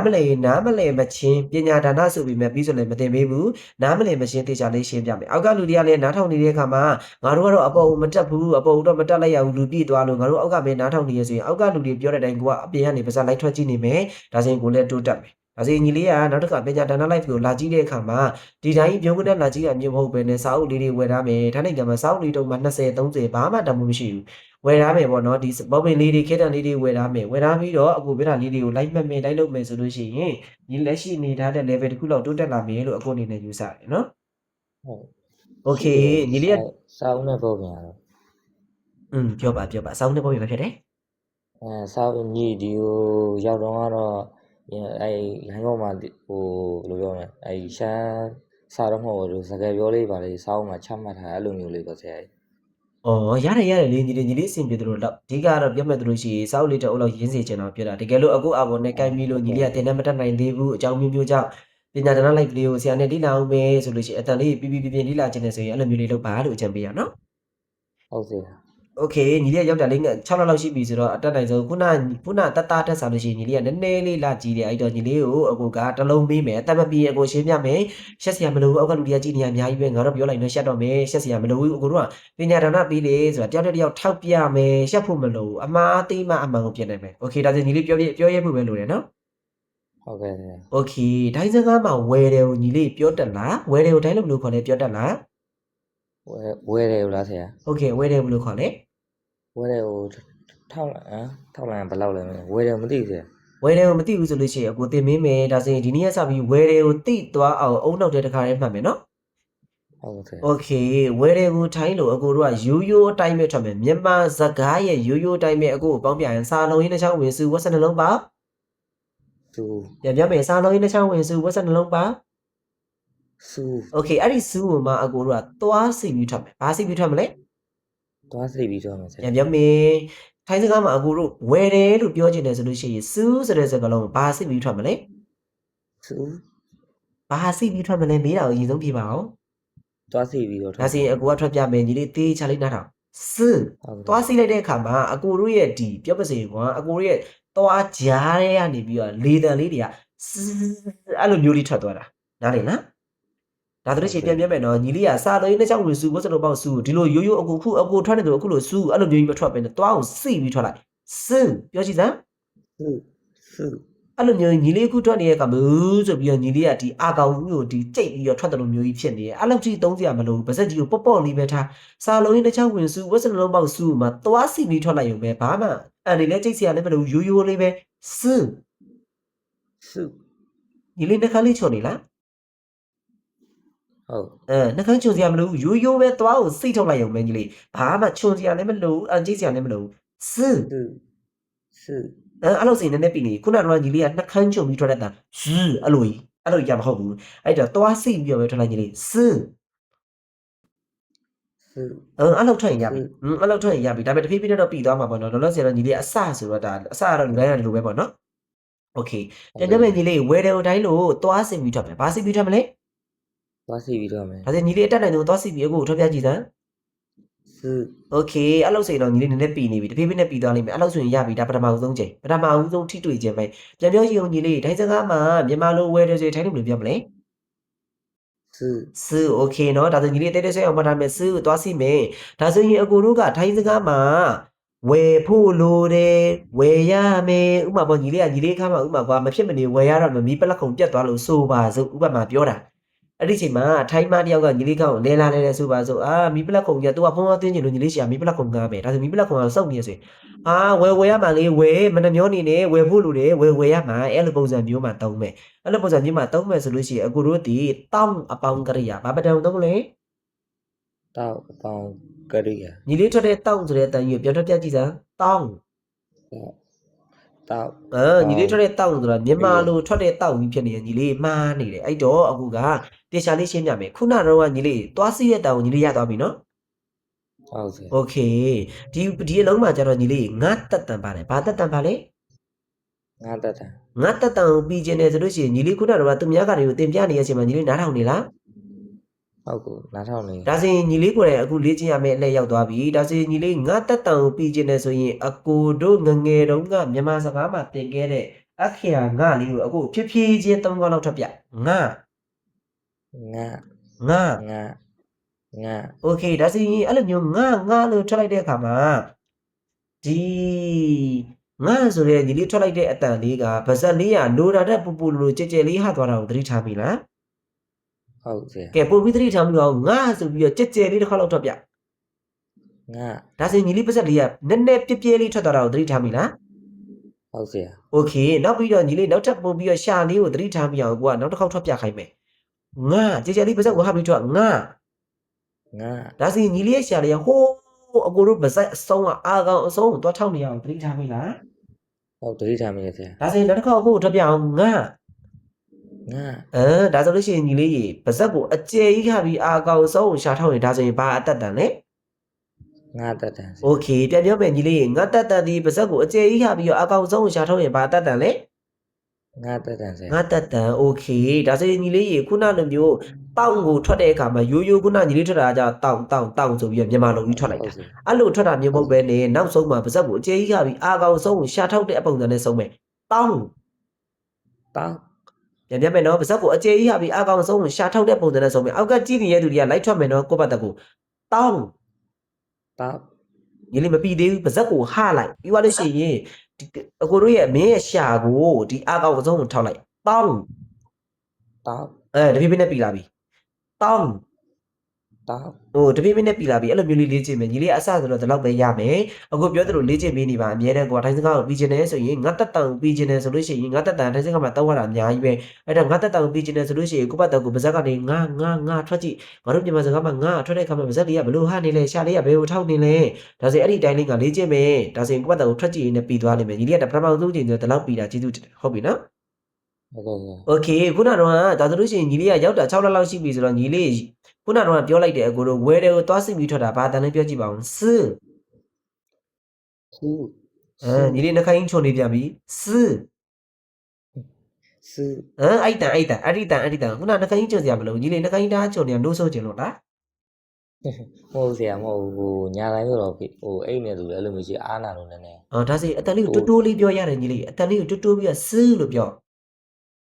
sư Okay ဒါဆိုရင်ဒီကတိရနေမှာအကိုစလေးထည့်ပြောပြီးတော့ဒီမှာလဲငါတက်တန်ပါဖို့မမေးနဲ့နော်ညီလေးပါဇက်ကိုဟာမယ်ကျေကြီးဟာမယ်အကောင်ဆုံးကိုရှာထောက်မယ်အခုတောင်းတင်ချာနားထောင်တောင်းစ tao sư တောင်းမှညီလေးပါဇက်ကိုအကောင်မထောက်လိုက်ဘူးအကိုသိတယ်ထွက်လာတဲ့အတန်ကိုသိတယ်တောင်းစ tao sư ညီလေးအတန်မပြီးဘူးညီလေးအခုချိန်လေးအတန်လေးမပြီးသေးဘူးတောင်းထွက်ကြည့်စမ်းတောင်း tao ညီလေးပါဇက်ကိုဘာဖြစ်လို့မခါပဲပါဇက်ကိုခါလာတော့ညီလေးမှန်တယ်ဒါဘာဖြစ်လို့ရှာကိုအကောင်ကိုမထောက်တာလဲဟုတ်လားအခုပြန်ပြန်လာညီလေးတောင်းလို့ထွက်တဲ့အခါမှာညီလေးရဲ့ရှာဘာဖြစ်လို့ဟိုအကောင်တော့မထောက်တာတော့ ထောက်ကမယ်ဒါပေမဲ့အစမလို့အခုနားလဲပြီးတယ်နောက်တစ်ခေါက်ထွက်ကြည့်အောင်ညီလေးတောင်းလို့ထွက်လိုက်တဲ့အခါမှာအခုအတောင်နားထောင်ကြည့်အခုအတန်နဲ့မင်းတန်နဲ့မတူဘူးအခုအတန်စင်တောင်းဆိုပြီးတော့မှရှာကတောင်းလို့အဲ့ဒီအတောင်ကိုပြီးကျင်တယ်ဆိုလို့ရှိရင်တောင်းလို့ထွက်လိုက်တဲ့အချိန်မှာတည်းကကိုယ့်ရဲ့ရှာဟိုးအဆုံးကိုတော့ထောက်လိုက်ပြီဒါဆိုရင်အတန်ပြီးပြီထွက်ကြည့်တန်းတောင်း တောက် တောင်း တောက် โอเคဒီပြပြတော့ပြီလာနေမယ်เนาะဒါတိတ်တော့မပြီးသေးပါဘူးနေ့တိုင်းကြည့်ပေးပါလို့အကြံပေးချင်ပါတယ်နော် ဟုတ်ကဲ့ဆရာ โอเคသူများကလည်းပြောနေတဲ့အချိန်မှာလည်းနားထောင်ပေးပါတောင်းစင်း တောက်ဆူ ဒါဆိုရင်မြန်မာလိုဝယ်ဖို့လိုတယ်ဝယ်ရမယ် ဝယ်ဖို့လိုတယ်ဝယ်ရမယ် โอเคဒါဆိုလို့ရှိရင်ညီလေးတွားတယ်ကိုထဲလို့မလို့ခေါ်လဲ ပိုင်း ဘိုင်းโอเคဒါဆိုရင်တွားဖို့လိုတယ်တွားရမယ်လို့ပြောချင်းအခုတို့ဒီကရိယာနဲ့မှာဘာကိုထည့်ပြောမလဲ တောက် ဘိုင်း တောက်ပိုင်း โอเคပြန်ပြောတောင်းဘိုင်း တောက်ပိုင်း ညီလေးတောင်းကိုလုံးဝမပြီးပါဘူးအဲ့တော့ညီလေးတီအတက်နိုင်ဆုံးတင်တန်းလေးတက်ဖို့ကိုကအကြံပေးချင်ပါတယ်ညီလေးထိုင်စကားကိုတကယ်တက်ချင်နေသူများတွေလိုအောက်ချမခံစေချင်ဘူးဆိုရင်တင်တန်းတက်ပါဘာလို့လဲဆိုတော့ညီလေးကိုကြည့်ရတာညီလေးတီမြန်မာပြည်မှာထိုင်ဘယ်နဲ့တန်းလေးတက်ခဲ့လဲ စစ်တန် ရှစ်တန်းလေးတက်ခဲ့တယ်ဒါပေမဲ့ညီလေးကပြောမှဆိုလို့ရှိရင်ဟိုကိုဒီပိုင်းစားလား ကိုမဆောက်ဆရာ ကိုမဆောင်ဘူးဆိုပေမဲ့တချို့လူတွေကသိရမလားဟိုမထွက်တတ်တာပေါ့ကိုယ့်ရဲ့ရှာကိုမကစားတတ်တာအဲ့လိုဆိုတော့ဒါကတော့သူများဘာသာစကားကြီးဖြစ်နေတဲ့အတွက်ကြောင့်မလို့တချို့ကျွန်တော်တို့မြန်မာလူမျိုးတွေကြတော့အော်တိုကစားတတ်တယ်အဲ့လိုလူမျိုးတွေကြတော့အတန်လေးကပေးတယ်အခုကျတော့ညီလေးကကျတော့ရှာအောင်အသေးကြီးပဲပြောနေကြဆိုတော့လေအခုနားလည်းပေးတယ်ဒါပေမဲ့တင်တန်းကိုတေချာတက်ဆရာနဲ့ join ပြီးတော့ကိုနဲ့အော်ဘောကိုင်းမဲ့ဆရာနဲ့တေချာ join ပြီးတော့တေချာတက်ဒါဆိုရှင်ညီလေးတန်လေးပြီးလာမယ်ကိုယ့်ဘက်ကကိုလေ့ကျင့်နေဆိုတော့ညီလေးတော်တော်လေးအချိန်ပေးရမယ်နော် ဟုတ်ကဲ့ဆရာ โอเคဒါကအခုအနေနဲ့အကြံပေးတာဖြစ်တယ်ညီလေးကထိုင်းစကားကိုပြောတတ်ချင်တယ်ဆိုရင်ထိုင်းစကားမှာအသက်9တန်ရှိတယ်အသက်ဘယ်နှတန်ရှိလဲ တက်ကိုတန် အခုတော့မှညီလေးကိုအကိုကအသက်တဒံမဲတင်ပေးရတယ်ငါတက်တာတော့ညီလေးကဒီလောက်ဖြစ်နေရင်နောက်ထပ်8တန်ဘယ်လိုလုပ်မလို့အဲ့လိုပြောတာနော်စိတ်တက်မကြနဲ့နော်စိတ်တက်လုံးဝကြစရာမလိုဘူးသူများဘာသာစကားကိုရရမယ်ဆိုတော့ယောက်ျားပဲမိန်းကလေးမမဟုတ်တာဟုတ်တယ်မလားယောက်ျားလေးတွေရဲ့အုံနောက်ဒီမိန်းကလေးတွေရဲ့အုံနောက်တန်းနှစ်ဆပို့ပြီးတော့ထပ်မြက်တယ်လို့အကိုစာဖတ်ပြီးတယ်ဒါတိတ်ဖက်ပညာရှင်တွေကလည်းဒီလိုမျိုးတွေးရှိချက်ကိုတွေးရှိရတယ်ယောက်ျားလေးတွေရဲ့မှတ်ရပေါ့နော်ဒီမှတ်နိုင်စွမ်းကမိန်းကလေးတွေထပ်ပို့ပြီးနှစ်ဆတာရယ်နော်ဒါကြောင့်ညီလေးတက်နိုင်ဆုံးစူးစမ်းပါလို့ကိုအနေနဲ့ကြံပြချင်ပါတယ်ကျေးဇူးများကြီးတင်ပါတယ်နော်ဒါဆိုရင်သူများကတွေထွက်တာလေးကိုလိုက်ကြည့်ပြပါခင်ဗျာလိုက်ပြီးတော့ထွက်ပေးမယ်နော် ဟုတ်ကဲ့ဆရာ โอเคဒါဆိုရင်နောက်တဲ့လူတိလေးတယောက်ကိုခေါ်ပါမယ်ခင်ဗျာสวัสดีค่ะဒီสวัสดีค่ะ สวัสดีค่ะ สวัสดีค่ะอายุเท่าไหร่ครับနာမည်အဲ့လိုမျိုးနားလေလား น้ำมาเร็วสิ โอเคနားမလို့ရှင်မြန်မာလိုမေးပါမယ်ရှက်စရာမလိုအသက်ဘယ်လောက်ရှိပြီလဲခင်ဗျာ อัตราสัชเปียวิเสีย 18ကဲငယ်ငယ်လေးပဲရှိသေးတယ်ထိုင်းရောက်တာကြပြီလား จ่าเตียวนาลาจ่อๆလေးပဲရှိသေးတယ် ကဲကြည်စံနှစ်လကျော်ပဲရှိသေးတယ်တင်တန်းနေပါရင်တက်ဘူးလား တက်ဘူးเสีย မတက်ဘူးထိုင်းစကားကိုပြောတတ်ချင်လား ကဲ ပြောတတ်ချင်တယ်အခုလောလောဆယ်ရောအလုပ်ရှိလား အလောကမရှိသေးဘူးเสีย ဖိုင်စားနေရတာပေါ့ ရိုက်ထားတော့ ဩဘိုက်ရိုက်နေရောအခန်းမှာပဲအေးနေရတာပေါ့အဲ့လိုလား ဟုတ်ကဲ့ โอเคဒါဆိုလို့ရှိရင်အခန်းမှာဒီတိုင်းဖုံးကြည့်ပြီးအချိန်ကုန်တာမျိုးမဟုတ်ဘဲနဲ့တည်တည်ချာချာလေးအသက်တန်လေးကိုပြပြပြပြလေးနဲ့လေးချင်းချင်းနဲ့လိုင်းပေါ်မှာတီးတဲ့အတိုင်းပဲဆရာကြီးလိုင်းပေါ်မှာဆွဲလိုက်လို့ရှိရင်တို့ကရောတင်တာတော့တင်ပြီးတယ်အဲ့လိုမျိုးကြီးအမြန်နဲ့တွေပြောပြီးတော့တင်ပြီးတော့သမီးတို့က live လို့မမီအသက်တန်လေးကမပြီးဒီလိုဖြစ်နေရဆိုရင်တော့ဒီအခုရပေါ့နော်ဒီ live လေးကိုစောင့်ကြည့်ပေးပါလို့ကိုအနေနဲ့ကြံပြုချင်တယ်ကိုကဘသူ့ဟိုမှာကြောသားရင်ကြမခွဲခြားပဲနဲ့အပေါ်ကံကောင်းစွာဒါညီမလေးတို့ဆိုရင်ဒါအပေါ်ကံကောင်းစွာနဲ့ရောက်လာတာတချို့တွေဆိုလို့ရှိရင်အောက်မှာ join ချိန်တော့မှလူပြည့်သွားလို့မ join ရဘူးဟုတ်တယ်နော်အဲ့လိုဆိုတော့ကိုကကံကောင်းစွာနဲ့ရောက်လာတာဖြစ်တဲ့ကြောင့်မလို့လိုက်ပြီးတော့မှတ်မယ်လိုက်ပြီးတော့အကိုပြောသလို live ထွက်မယ်အတက်နိုင်ဆုံးရှက်စရာမလို live ထွက်မယ်ဟုတ်ပြီနော်ဘာလို့လဲဆိုတော့ကိုအဲ့လို live ထွက်မှရမှာငါတို့ရှက်လိုက်တာအောက်မှာတော့ကြည့်နေတဲ့လူတွေကအများကြီးပဲငါတို့ပြောရင်လည်းရှက်တယ်အဲ့ဒီရှက်တဲ့စိတ်ရှိနေတဲ့ဘတော်မှမအောင်မြင်ဘူးအဲ့တော့ကိုကဘယ်ဘာသာစကားကိုပဲလေးတာလေးလားမရှက်တတ်ဖို့လိုတယ်အဲ့တော့ကဲညီမလေးရောက်တာမကြသေးဘူးဆိုတော့ညီမလေးကိုလွတ်လွတ်လေးပဲအကိုမင်းမယ်ယူတယ်ကိုထိုင်းလို့မလို့ခေါ်လဲညီမလေးသိလား တေးเสีย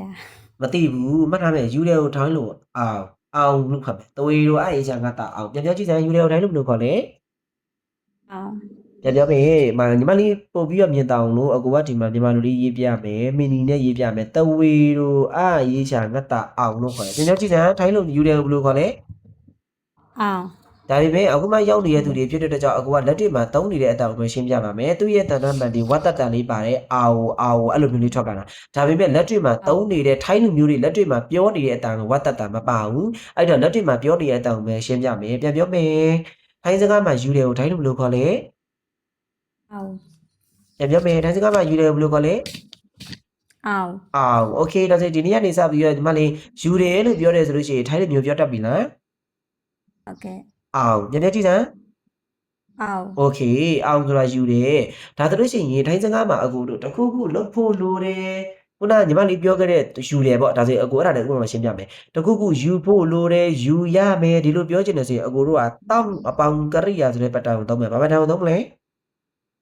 tong pao kriya တောင်းအပေါင်ကရိယာဘာပတ်တာကိုသုံးမလဲ tong pao kriya တောင်းဆိုတဲ့တောင်းကိုအကူဖြည်းဖြည်းချင်းတစ်ပြတ်စမ်းတောင်း tong โอเคအဲ့ဒီမှာဘာအသက်တန်ပါတာကိုတွေ့ရလဲ tata ငါတက်တာခုနကတော့ညီလေးကိုရှင်းပြနေရညီမလေးနားထောင်နေလား ok ဒါဆိုရင်ငါတက်တန်လေးကပါဇက်လေးကိုအကျေကြီးခပြီးရောဘဲကိုရှာထောက်ပါလဲ che anago sha shakin thao ရှက်ခင်ကိုထောက်မယ်ဒါဆိုရင်ညီမလေးအဲ့တိုင်းလေးအကိုကိုတလုံးလောက်ကြက်ကြဲလေးထွက်ပြက်ကြည့်ရင်ပါဇက်လေးကိုခပြီးတောင်း tong โอเคပြီးတယ်ပြန်တော့ကြည့်ရင်တောင်း tong โอเคအဲ့ဒီအတန်ထွက်မယ်ဒါဆိုရင်ညီမလေးဒီနေရာမှာအကိုကိုခုနကတော့ညီမလေးပြောတဲ့အောင်နဲ့တွေ့ပြီးတော့တောင်းအောင်ထွက်ကြည့်စမ်း tong ao အကိုတို့ကဒိုင်းစကားလေးလာကြည့်ရတော့ဒီလိုပဲလဲချောင်းနာခံရမှာပဲဘာလို့လဲဆိုတော့အသက်တန်နေပြီးဖို့အတွက်အကိုတို့လိုအသက်တန်ပြီးသွားပြီဆိုရင်တောင်းအောင်ပြီးလိုပဲမြန်တော့ထွက်တော့ပါပြီအမအတန်အိုတိုပြီးသွားပြီဇွဲရှိရှိကြိုးစားမယ်ဟုတ်ပြီနော် ok โอเคပြန်ပြောကြည့်အောင်တောင်းအောင် tong ao ဒါဆိုရင်ဘယ်လိုဘာသာပြန်လို့ရလဲ you bo lo de you ame โอเคဒါဆိုရင်ဒိုင်းစကားမှညီမလေးရေသွားတယ်ကိုညီမလေးသိလား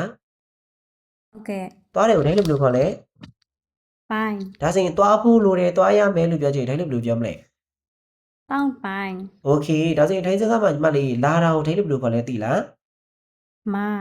WhatsApp ပေါင်းတယ်မပေါင်းညီမလေးလက်တွေ့မှာတောင်းတဲ့တောင်းတွေအကူတို့တင်ပေးမယ်အကူတို့ကသူများဘာသာစကားကိုစကားပြောလိလာနေတဲ့သူမျိုးတို့အကူတို့ကထိုင်းစာလိလာနေတဲ့သူတွေလောက်တိတိကျကျသိစရာမလိုဘူးလက်တွေ့မှာသူတို့ပြောရင်နားလည်မဲ့တောင်းပဲယူမယ်WhatsApp ပေါင်းတယ်မပေါင်းအကူတို့ဒီအတောင်းကိုမကြည့်နဲ့အကူရေးပြမဲ့မြင်နေတဲ့ဟာကိုပဲကြည့်မယ်ထိုင်းစကားမှာလာတယ်ဆိုရင်မရေးရှာမပြန်ပြောကြည့်စမ်းထိုင်းစကားမှာလာတယ်ဆိုရင်ဘာတာလဲ ma မโอเคဒါဆိုရင်ညီမလေးပြန်ပြောကြည့်စမ်းလာဖို့လိုတယ်လာရမယ်ဆိုရင်ဘယ်လိုဖြစ်မလဲထိုင်းလို့ tong ma โอเคเก่งมากเลยတော်လိုက်တာပြန်ပြောမယ်နော်လာတယ်ကိုထိုင်းလို့မှာမှတ်လား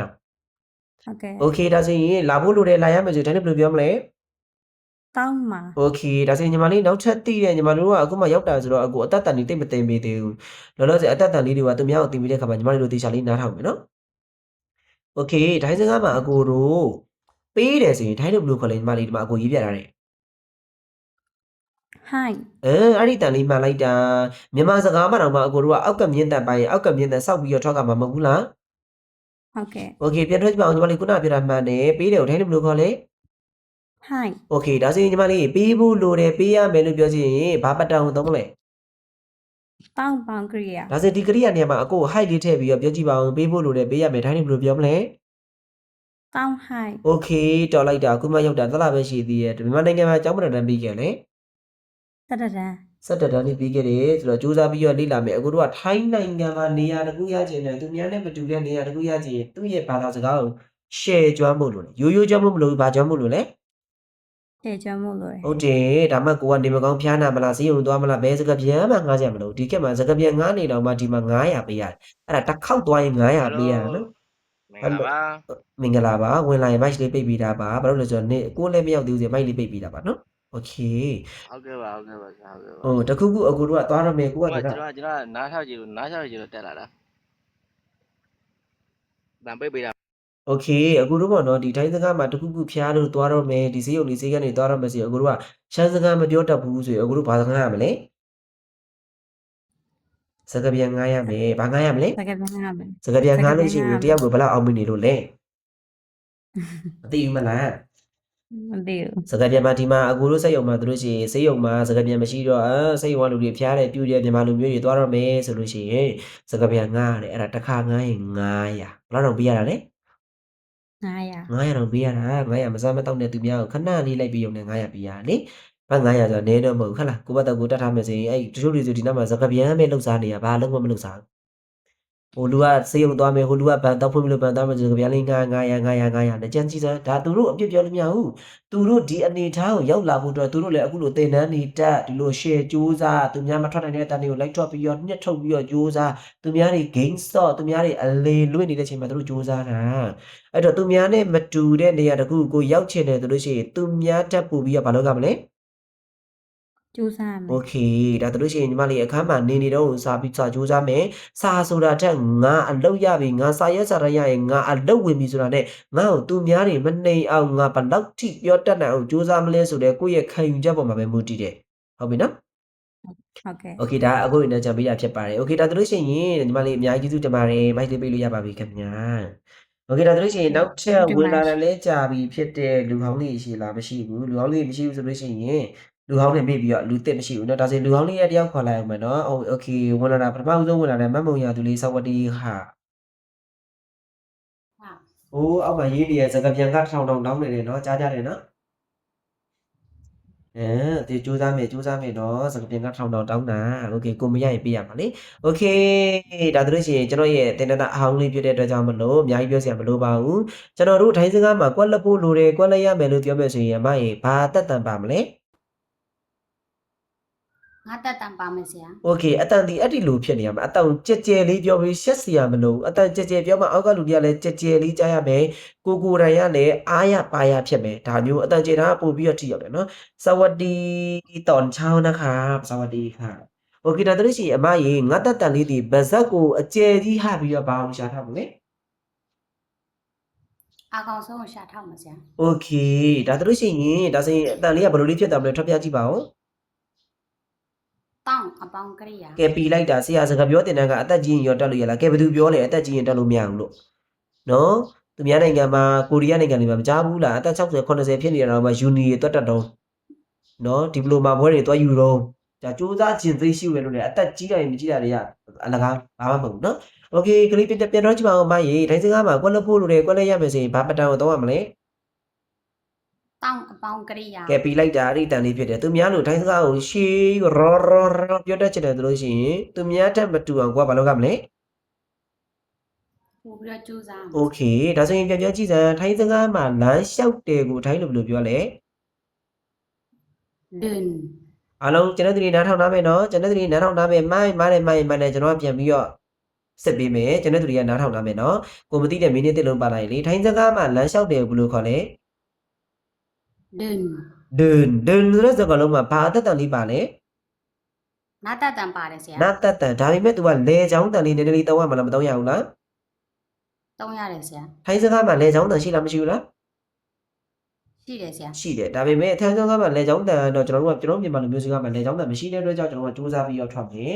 ရိုးတိုင်းထွက်မယ်ဆိုရင်တော့ကျွန်တော်တို့ကဓာရီငတ်တာဒင်ကိုမှနတ်တက်တန်ပါတယ်ဒါအောက်ကကြည့်နေတဲ့သူတွေကလူတစ်တွေပါတယ်တဲ့ကြောင့်ကျွန်တော်ပြန်ပြီးရှင်းပြတာဖြစ်တယ်ဟုတ်ပြီနော်ရိုးထွက်မယ်ဆိုရင်ဒီစကားလုံးလေးကဓာတွေအားလုံးကြည့်မယ်နော်မြင်တောင်မြန်မာလိုပေါင်းပြမယ်ဓာတွေငတ်တာဒင်တကယ်တော့ထိုင်းစကားတွေကမြန်မာလိုပေါင်းလို့မရဘူးဒါပေမဲ့အတက်တက်ဆုံးကျွန်တော်ကရေးပြတာဖြစ်ပါတယ်ဓာတွေငတ်တာဒင်ရိုးဒင်နော်အဲ့ဒီဒင်ကိုမှကျွန်တော်တို့ကနာတက်တန်ပါတယ်နာတက်တန်ဒီရှေ့မှာလည်းရှင်းပြခဲ့တယ်ဒါမမုံရသည်လည်းအားလုံးသိအောင်ပြန်ပြလိုက်ပါဦးနာတက်တန်ဒီပါဇက်ကိုနည်းနည်းလေးဟာပြီးဘယ်လိုပုံစံလုပ်လဲ နာတက်တန် ပါဇ ဇ က် က်ကိုနည်းနည်းလေးဟပြီးတော့ပေါ်သွားရဲ့နောက်ကိုရှာထောက် โอเคဒါဒီထွေတူးချက်စရာလိုတာလားမြန်မာစကားရဲ့နာအတက်တန်နေလာတာလား မြန်မာစကားရဲ့နာတက်တန်နေလာတယ်ဆရာ ဒါဆိုရင်အဲ့ဒီမြန်မာစကားရဲ့နာတက်တန်ကိုကျွန်တော်ငငယ်တော့လေ့ကျင့်ခဲ့တဲ့အတိုင်းလေးပဲရှာလေးအဲ့ဒီတိုင်းလေးထောက်ပြီးတော့ထွက်ကြည့်ပါဦးလေချောင်းတယ်မတုံးနဲ့ရိုးတန်ပဲထွက်ပြလိုက် ဒင် အဲ့ဒီတန်ဒါရိုးတန်ပဲထွက်ပြတာနော်ဒါရီငတ်တာဆိုရင်ရိုးကဒင်လို့ပဲထွက်မှာအဲ့ဒါကမှနာတက်တန်ပါစက်လေးနည်းနည်းလေးဟာပြီးအပေါ်သွားရင်တော့ကိုရှာလေးထောက်တဲ့အခါမှာအတန်လေးကနည်းနည်းလေးလေးလာတယ်ဒင်ဒင်တပြည့်ရှာလေးကအပေါ်သွားရင်နောက်ထောက်ရဒင်အဲ့ဒါကမှလေချောင်းတန်နည်းနည်းလေးသုံးမယ်ဒင်ထွက်ကြည့်စမ်း ဒွန်း ဆက်တော့ပြောမှဆိုရင်ကွာသူကဘယ်လိုပြောရမလဲသူချင်းဟိုအန်ကန်ဒီထွက်တဲ့အတန်ပေါ့ကျွန်တော်တို့ဒီရိုးတိုင်းသူကစကားပြောတိတက်လေးလာနေတဲ့သူတွေဆိုတော့ကျွန်တော်အလွယ်ကြီးပြောမယ်ဆိုကျွန်တော်တို့လူတယောက်အန်ကန်ဒီကြရင်ထွက်ရတဲ့အတန်ဆိုပြီးလေတက်လာတဲ့အတန်အဲ့ဒီတက်လာတဲ့အတန်ကိုကျွန်တော်ကတောင်းတာဖြစ်ပါတယ်ဒါတော့အစပိုင်းကတော့ဒါခက်ခဲလေးရှိတယ်ဘယ်သူမှထွက်နိုင်မှာမဟုတ်ဘူးဒီလိုပဲစူးစမ်းရင်းနဲ့ထွက်ကမှာဖြစ်ပါတယ် ဆရာတဲ့ကျွန်တော်ကရေးရင်တော့ဖတ်တတ်တယ်တဲ့အတန်ထွက်အောင်မပြီးနိုင်သေးဘူးတဲ့ဆရာတဲ့ကျွန်တော်ကဒါဆိုရင်အတန်ထွက်တွေကိုပြီးနိုင်ဖို့တော့ကျွန်တော်ရဲ့ပုံစံသဏ္ဍာန်လိုက်ပြီးဒီရှာလေးလိုက်ကြည့်ပါထိုင်းစကားမှာအတန်ထွက်ပြီးခြင်းနဲ့ဆရာအတန်9မျိုးပဲရှိတယ်ဒီ9မျိုးရဲ့ထွက်ပုံထွက်တွေကိုတေချာလေးထွက်ဝိုင်းအတန်ပြီးပြီနော်အတန်ထိုင်းလူမျိုးတယောက်လို့တရားရကတော့မပြီးဘူးဆိုရင်တော့ကျွန်တော်ကမြန်မာအတန်နဲ့တွဲပြီးနားလည်အောင်ရှင်းပြရတဲ့ကြောင့်90ရကန်လောက်ပြီး ဆရာကြီးလှုပ်လေးရှိလို့စင်းလိုက်မှာဗျ โอเคကျေးဇူးအများကြီးတင်ပါတယ်ခင်ဗျာ ဟုတ်ကဲ့ပါကျေးဇူးအများကြီးတင်ပါတယ် โอเคခင်ဗျာ အားလုံးပဲစီပြကြပါစေဗျ โอเคခင်ဗျာโอเคတိုင်းစကားမှာကျွန်တော်တို့ကလမ်းလျှောက်တယ်ဆိုလို့ရှိရင်လေချောင်းတန်နည်းနည်းလေးသုံးမယ်ဒန်အမပြန်ပြီးထွက်ပြလိုက်ပါဦး เดิน โอเคဒန်ဆိုညီမတို့လမ်းလျှောက်တယ်ဝင်လာလို့ရှိလို့ရှိရင် match လေးပိတ်တာပေးပါဒန်လမ်းလျှောက်တယ်ဒါဆိုရင်လမ်းလျှောက်ဖို့လိုတယ်လမ်းလျှောက်ရမယ်ဥပမာဆိုပါစို့ဟိုပေါ့နော်တယောက်ယောက်ကဥပမာကွာဟိုဘယ်လိုပြောရမလဲဒုက္ခိတဖြစ်နေရဆိုပါစို့နင်နာနေလို့မရဘူးနင်လမ်းကိုလျှောက်ဖို့လိုတယ်လျှောက်ဖို့လျှောက်ရမယ်နင်လျှောက်မှနင်ချက်တော့ကပြန်ကောင်းမှာပေါ့ဒီတိုင်းဆိုရင်နင်ချက်တော့ဘလို့ပြန်ကောင်းပါလဲအဲ့လိုနေရာမျိုးတွေမှာသုံးမယ်နင်လမ်းလျှောက်ဖို့လိုတယ်လမ်းလျှောက်ကိုလျှောက်ရမယ်လို့ပြောခြင်းဘာပတ်တာကိုသုံးမလဲ ต้องအပေါင်းကရိယာပတ္တံကိုသုံးမယ်ဆရာ ပြန်ပြောပါမယ်တခုခုကိုကွက်လက်ဖို့လိုတယ်ကွက်လက်ရမယ်လို့ပြောခြင်းဘာပတ်တာကိုသုံးမလဲ ต้องအပေါင်းကရိယာပတ္တံ โอเคဒါဆိုရင်ဆရာကိုဒီကရိယာနေရာမှာလမ်းလျှောက်တယ်ဆိုတဲ့ထိုင်းစကားလေးကိုထည့်ပြောပြီးတော့လမ်းလျှောက်ဖို့လိုတယ်လမ်းလျှောက်ရမယ်လို့ပြောခြင်းဘယ်လိုပြောမလဲ ต้องเดิน โอเคတောင်းဒန်ပြန်ပြောကြည့်စမ်းတောင်းဒန် ต้องเดิน โอเคတောင်းဒန်လမ်းလျှောက်တဲ့နဲ့ sorry လမ်းလျှောက်ဖို့လိုတယ်လမ်းလျှောက်ရမယ်ဒါဆိုရင်ကျွန်တော်တို့ဒန်တစ်လုံးတည်းကလမ်းလျှောက်တယ်ပိုင်းရဘာဖြစ်တာလဲ သွားတယ် ဒါဆိုရင်လမ်းလျှောက်သွားတယ်ဆိုရင်အဲ့နှလုံးကိုပေါင်းပြီးတော့ပြောကြည့်စမ်း เดินไป โอเคဒါဆိုရင်ဒန်နှလုံးထဲဆိုရင်လမ်းလျှောက်တယ်ဒန်ပိုင်းဆိုရင်ဘာဖြစ်သွားမလဲ လမ်းလျှောက်သွားတယ် ဒါဆိုရင်လမ်းလျှောက်သွားဖို့လိုတယ်လမ်းလျှောက်သွားရမယ်လို့ပြောချင်ရင်ထိုင်းလို့ဘယ်လိုပြောမလဲ ต้องเดินไป โอเคပြန်ပြောကြည့်စမ်းတောင်းဒန်ပိုင်း ต้องเดินไป โอเคမြန်မာစကားမှာရည်ကြီးချင်းနဲ့ပြောချင်တယ်ထိုင်းစကားမှာရည်ကြီးချင်းနဲ့ပြောချင်တယ်ဆိုရင်လို့ရှိရင်မိန်းကလေးတွေအနောက်မှာဗာလေးဆုံးမလဲ ค่ะ ခါတဲ့စကားလုံးဒီအောက်ကမြဲတန်ရင်စကောက်ကြီးထွက်เสียလို့လား รู้ပါဦးဆရာ ဘာဖြစ်လို့လဲဆိုတော့တစ်ဖက်လူကိုရည်ကြီးချင်းနဲ့ပြောဆိုခြင်းတဲ့နေရာမှာသုံးလို့ပြောကြည့်တယ်ဘယ်နေရာမှာသုံးလို့လဲ ရင်ကြီးကြီးပြောဖို့ ရည်ကြီးပြောချင်တဲ့နေရာမှာသုံးတာဥပမာညီမလိုပြောမယ်ဆိုလို့ရှိရင်လက်လျှောက်ဖို့လိုတယ်ရှင်လက်လျှောက်ဖို့လိုတယ်ခမန်းအဲ့လိုမျိုးလေးတစ်ဖက်လူရဲ့နားထဲမှာနဝင်ချိုအောင်ယဉ်ကျေးစွာကိုကယူသေးတပြုတ်ပြောလိုက်တာမို့လို့ခါတဲ့စကားလုံးလေးသုံးမယ်ခါခွေးခါသည်ပုံမှန်တိုင်းလေးပဲထွက်မယ်ကဲထွက်ကြည့်ပါဦးတောင်းဒန်ပိုင်ခါ ต้องเดินไปค่ะ โอเคခါဆိုပြီးအောက်ကမြင်ထွက်เสียလို့လား ไม่รู้ပါဦးဆရာ အောက်ကမြင်ထွက်ရင်အမေးနေရာမှာသုံးတာလားအဖြေနေရာမှာသုံးတာလား မင်းနေရာမှာသုံးတာပါ โอเคအမေးနေရာမှာသုံးတာဖြစ်သွားလိမ့်မယ်ဒါဆိုပြန်ပြီးအားလုံးကိုထွက်ပြလိုက်ပါဦးလမ်းလျှောက်ဖို့လိုတယ်ရှင် ต้องเดินไปค่ะ โอเคသွားဖို့လိုတယ်ရှင် ต้องเดินไปค่ะသွားဖို့လိုတယ်ရှင်သွားရမယ်ရှင် သွားဖို့လိုတယ်ရှင် ต้องไปค่ะ โอเคမိကုန်းလေးတရားလေးနားထောင်မယ်နော်လမ်းလျှောက်သွားဖို့လိုတယ်ရှင် ต้องเดินไปค่ะ သွားရမယ်ရှင် ต้องไปค่ะ လမ်းလျှောက်သွားရမယ်ရှင် ต้องเดินไปค่ะ โอเคနှစ်မျိုးဘာသာပြန်လို့ရတယ်မဟုတ်ဘူးလား ရပါတယ်ဆရာ โอเคကျေးဇူးအများကြီးတင်ပါတယ်ခင်ဗျာဒါဆိုရင်ခုနလေးရမှာအစ်စ်လေးတက်လာတဲ့สวัสดีครับချမ်းสวัสดีค่ะ สวัสดีครับ สวัสดีค่ะခုနကတော့စကားပြောဘူးလားလို့ มาပြောกับ ဟောအခုမှတက်လာလား ဟုတ်ကဲ့ โอเคဟာရောက်တော့ဘယ်လောက်ကြာပြီလဲခင်ဗျာ 6လ 6လโอเคဒါဆိုနည်းနည်းလေးပြောကြည့်မယ်အာယူထားလိုက်ครับ อายุชีเจ็บค่ะ อะไรนะ ชีสีเจ็บค่ะ 27ဆိုတော့20ပုံပြောနေတာလား ဟုတ်ကဲ့ခင်ဗျ โอเคဒါဆိုရင်အခုပြောတဲ့အတန်လေးနည်းနည်းလေးမှန်းနေတယ်ဒါပေမဲ့မရှက်နဲ့နောက်တစ်ခေါက်ထပ်ပြောမှုရှင်းအခုရဲ့အတ္တအမှန်ကိုအခုရဲ့အတ္တ20ပုံပြအောင်ထွက်နိုင်ဖို့အတွက်ကျွန်တော်ဒီမှာရှင်းပြမယ်လမ်းကြုံလို့ပြန်ပြောကြည့်စမ်း20ပုံခုနဘယ်လိုထွက်လိုက်တာ ชีสีเจ็บ โอเคအားလုံးကြည့်မယ်နော်ညီမတို့မျိုးတွေတော်တော်များများမှားတဲ့အတန်လေးကိုဒီမှာပြင်ပြီးမှတရားကြည့်မယ်ကိုယ့်အသက်ကိုပြီးကြအောင်လို့ကျွန်တော်ဒီဖြတ်ဒီအဖြူလေးမှာရေးပြတာကိုမြင်ရလား ဟုတ်ကဲ့မြင်ရတယ် โอเคခုနအကိုပြောတဲ့အတန်လေးပြန်ပြောကြည့်ပါဦး ชีสีเจ็บ ยี่สี่เจ็ดใช่ไหม ဟု ဟုတ်ကဲ့ဆရာ โอเคဒါဆိုလို့ရှိရင်အားလုံးကြည့်မယ်နော်အတိုင်းမှားနေရဒလိုကြီးဖြစ်နေရကိုပြင်ပေးမယ်ဘယ်လိုဖြစ်ပြီးတော့ကျွန်တော်တို့ကဒီလိုထွက်တယ်ဆိုတော့ကျွန်တော်တို့မြန်မာလူမျိုးတွေအများဆုံးထွက်တယ်ဘာလို့လဲဆိုတော့ကျွန်တော်တို့ကအသက်တန်မပြီးလို့ဘာတန်တန်မပြီးလို့လဲ အသက်တန်မပြီးလို့ โอเคဒါဆိုနောက်နေ့ကျရင်ကျွန်တော်ကကဏ္ဍလေးပေါ့နော်ကိုယ့်အသက်လေးမမှန်ကန်ကန်ပြောနိုင်အောင်လို့ကဏ္ဍလေးတင်ပေးမယ်နော်လောလောဆယ်ကကဏ္ဍလေးမတင်ပေးသေးဘူးလောလောဆယ်ကပတ်တန်လေးပဲသွားမယ်โอเค20ခွန်ဆိုတာအခုနောက်ကနေလိုက်ပြောမယ်နော်ကိုယ့်အသက်တန်ကိုထိုင်းလူမျိုးတွေကမင်းအာယူလာလာလို့ပြောတဲ့အခါမှာကွာကြီးစီကြလို့ပြောတဲ့အခါမှာထိုင်းလူမျိုးတွေကနားမလည်ပေးဘူးလားဆိုတော့နားလည်ပေးတယ်နားလည်ပေးတဲ့ထိုင်းလူမျိုးကကိုယ့်အလုတ်ငန်းခွင်တွေကထိုင်းလူမျိုးပဲနားလည်ပေးမှာတကယ်လက်တွေ့စကားတွေပြောရတော့မယ်တကယ်သစိမ်းကိုတစ်ခါမှမတွေ့ဘူးတဲ့လမ်းမှာတွေ့တဲ့ဥမာပေါ့သစိမ်းနဲ့ပြောရတော့မယ်နေ့သက်ဘယ်လောက်ရှိပြီလဲအဲ့လိုသက်ပြောရင်နားလည်နိုင်မှုနားလည်နိုင်မယ်လို့ထင်လား မထင်ပါဘူးဆရာ ဘာလို့လဲဆိုတော့ကျွန်တော်တို့ကအလုပ်ထဲမှာဆိုတော့ပြောနေကြဆိုတော့နားလည်ပေးတယ်ကျွန်တော်ပြောတာသဘောပေါက်လား ဟုတ်ကဲ့ဆရာ โอเคဒါဆိုရင်ပြန်ပြောကြည့်မယ်ကျွန်တော်တို့20ခွန်ဆိုတာထိုင်းစကားမှာတေချာကြည့်မနော်ရှင်းပြမယ်နော်နားမလည်ရင် ဟုတ်ကဲ့ ခါတရားရှင်းပြမယ်တေချာကြည့်ထိုင်းစကားမှာ20ခွန်ဆိုတာ20နဲ့ခွန်နဲ့ပေါင်းတာအကိုကြီးဘာနဲ့ပေါင်းတာလဲ 20နဲ့ခွန်နဲ့ပေါင်းတာ ဟိုဒါဆိုရင်အကို20ကိုအကိုထွက်ပြကြည့်ရထိုင်းလို့ဘယ်လိုခေါ် ရီစီ အကိုထွက်ပြကြည့်ရင်ရီ ရီစီ ရီစီဟုတ်တယ်နော်โอเคဘာလို့ရှိရင်ဟုတ်ပြီအပေါင်းခွန်ရောကိုဘယ်လိုခေါ်လဲ ကျက် ကြက်ဒီလိုထွက်လာလားအကိုဒီလိုထွက်လာလားโอเคဒါဆိုလို့ဒါလေးရှင်းပြပေးမယ်နော်အားလုံးဒါလေးရှင်းပြပေးမယ်ဒါစီဒါလေးကိုမရှင်းပြပေးခင်မှာကျွန်တော်ကပြန်ပြီးရှင်းပြမယ်နော်20ခွန်ဆိုတာဗာနဲ့ဗာနဲ့ကိုပေါင်းတာလေ 20နဲ့ခွန်နဲ့ပေါင်းတယ် โอเคဒါဆိုရင်20ဆိုတာဟောဗာနဲ့ဗာနဲ့ပေါင်းမလို့ကိုထင်လဲနှစ်နဲ့30နဲ့ဗာနဲ့ဗာနဲ့လဲ 2နဲ့10နဲ့ဆရာ အကိုကြီးမြန်မာစကားမှာနှစ်နဲ့30နဲ့ပေါင်းစနှစ်မဟုတ်ဘူးလားတကယ်တော့နှစ်နဲ့30နဲ့မြောက်တာဒါပေမဲ့ကျွန်တော်ကစကားချင်းချင်းပေါင်းတယ်လို့ကျွန်တော်ပြောချင်တာဒီကိန်းကနတစ်ခုကိုပေါင်းတယ်လို့ကျွန်တော်ပြောချင်တာမဟုတ်ဘူးနှစ်ဆိုတဲ့စကားလုံးနဲ့10ဆိုတဲ့စကားလုံးနဲ့စကားချင်းချင်းပေါင်းလိုက်တော့20ဖြစ်သွားတာကျွန်တော်ပြောနားလည်လား ဟုတ်ကဲ့ဆရာ โอเคဒါဆိုရင်ထိုင်းစကားမှာအကိုနှစ်ကိုဘယ်လိုခေါ်လဲကျွန်တော်ပြောတတ်တယ်လို့ပြောကြည့်စမ်း စုံ ဘာဖြစ်တယ် စုံဆရာ စုံနော် စုံ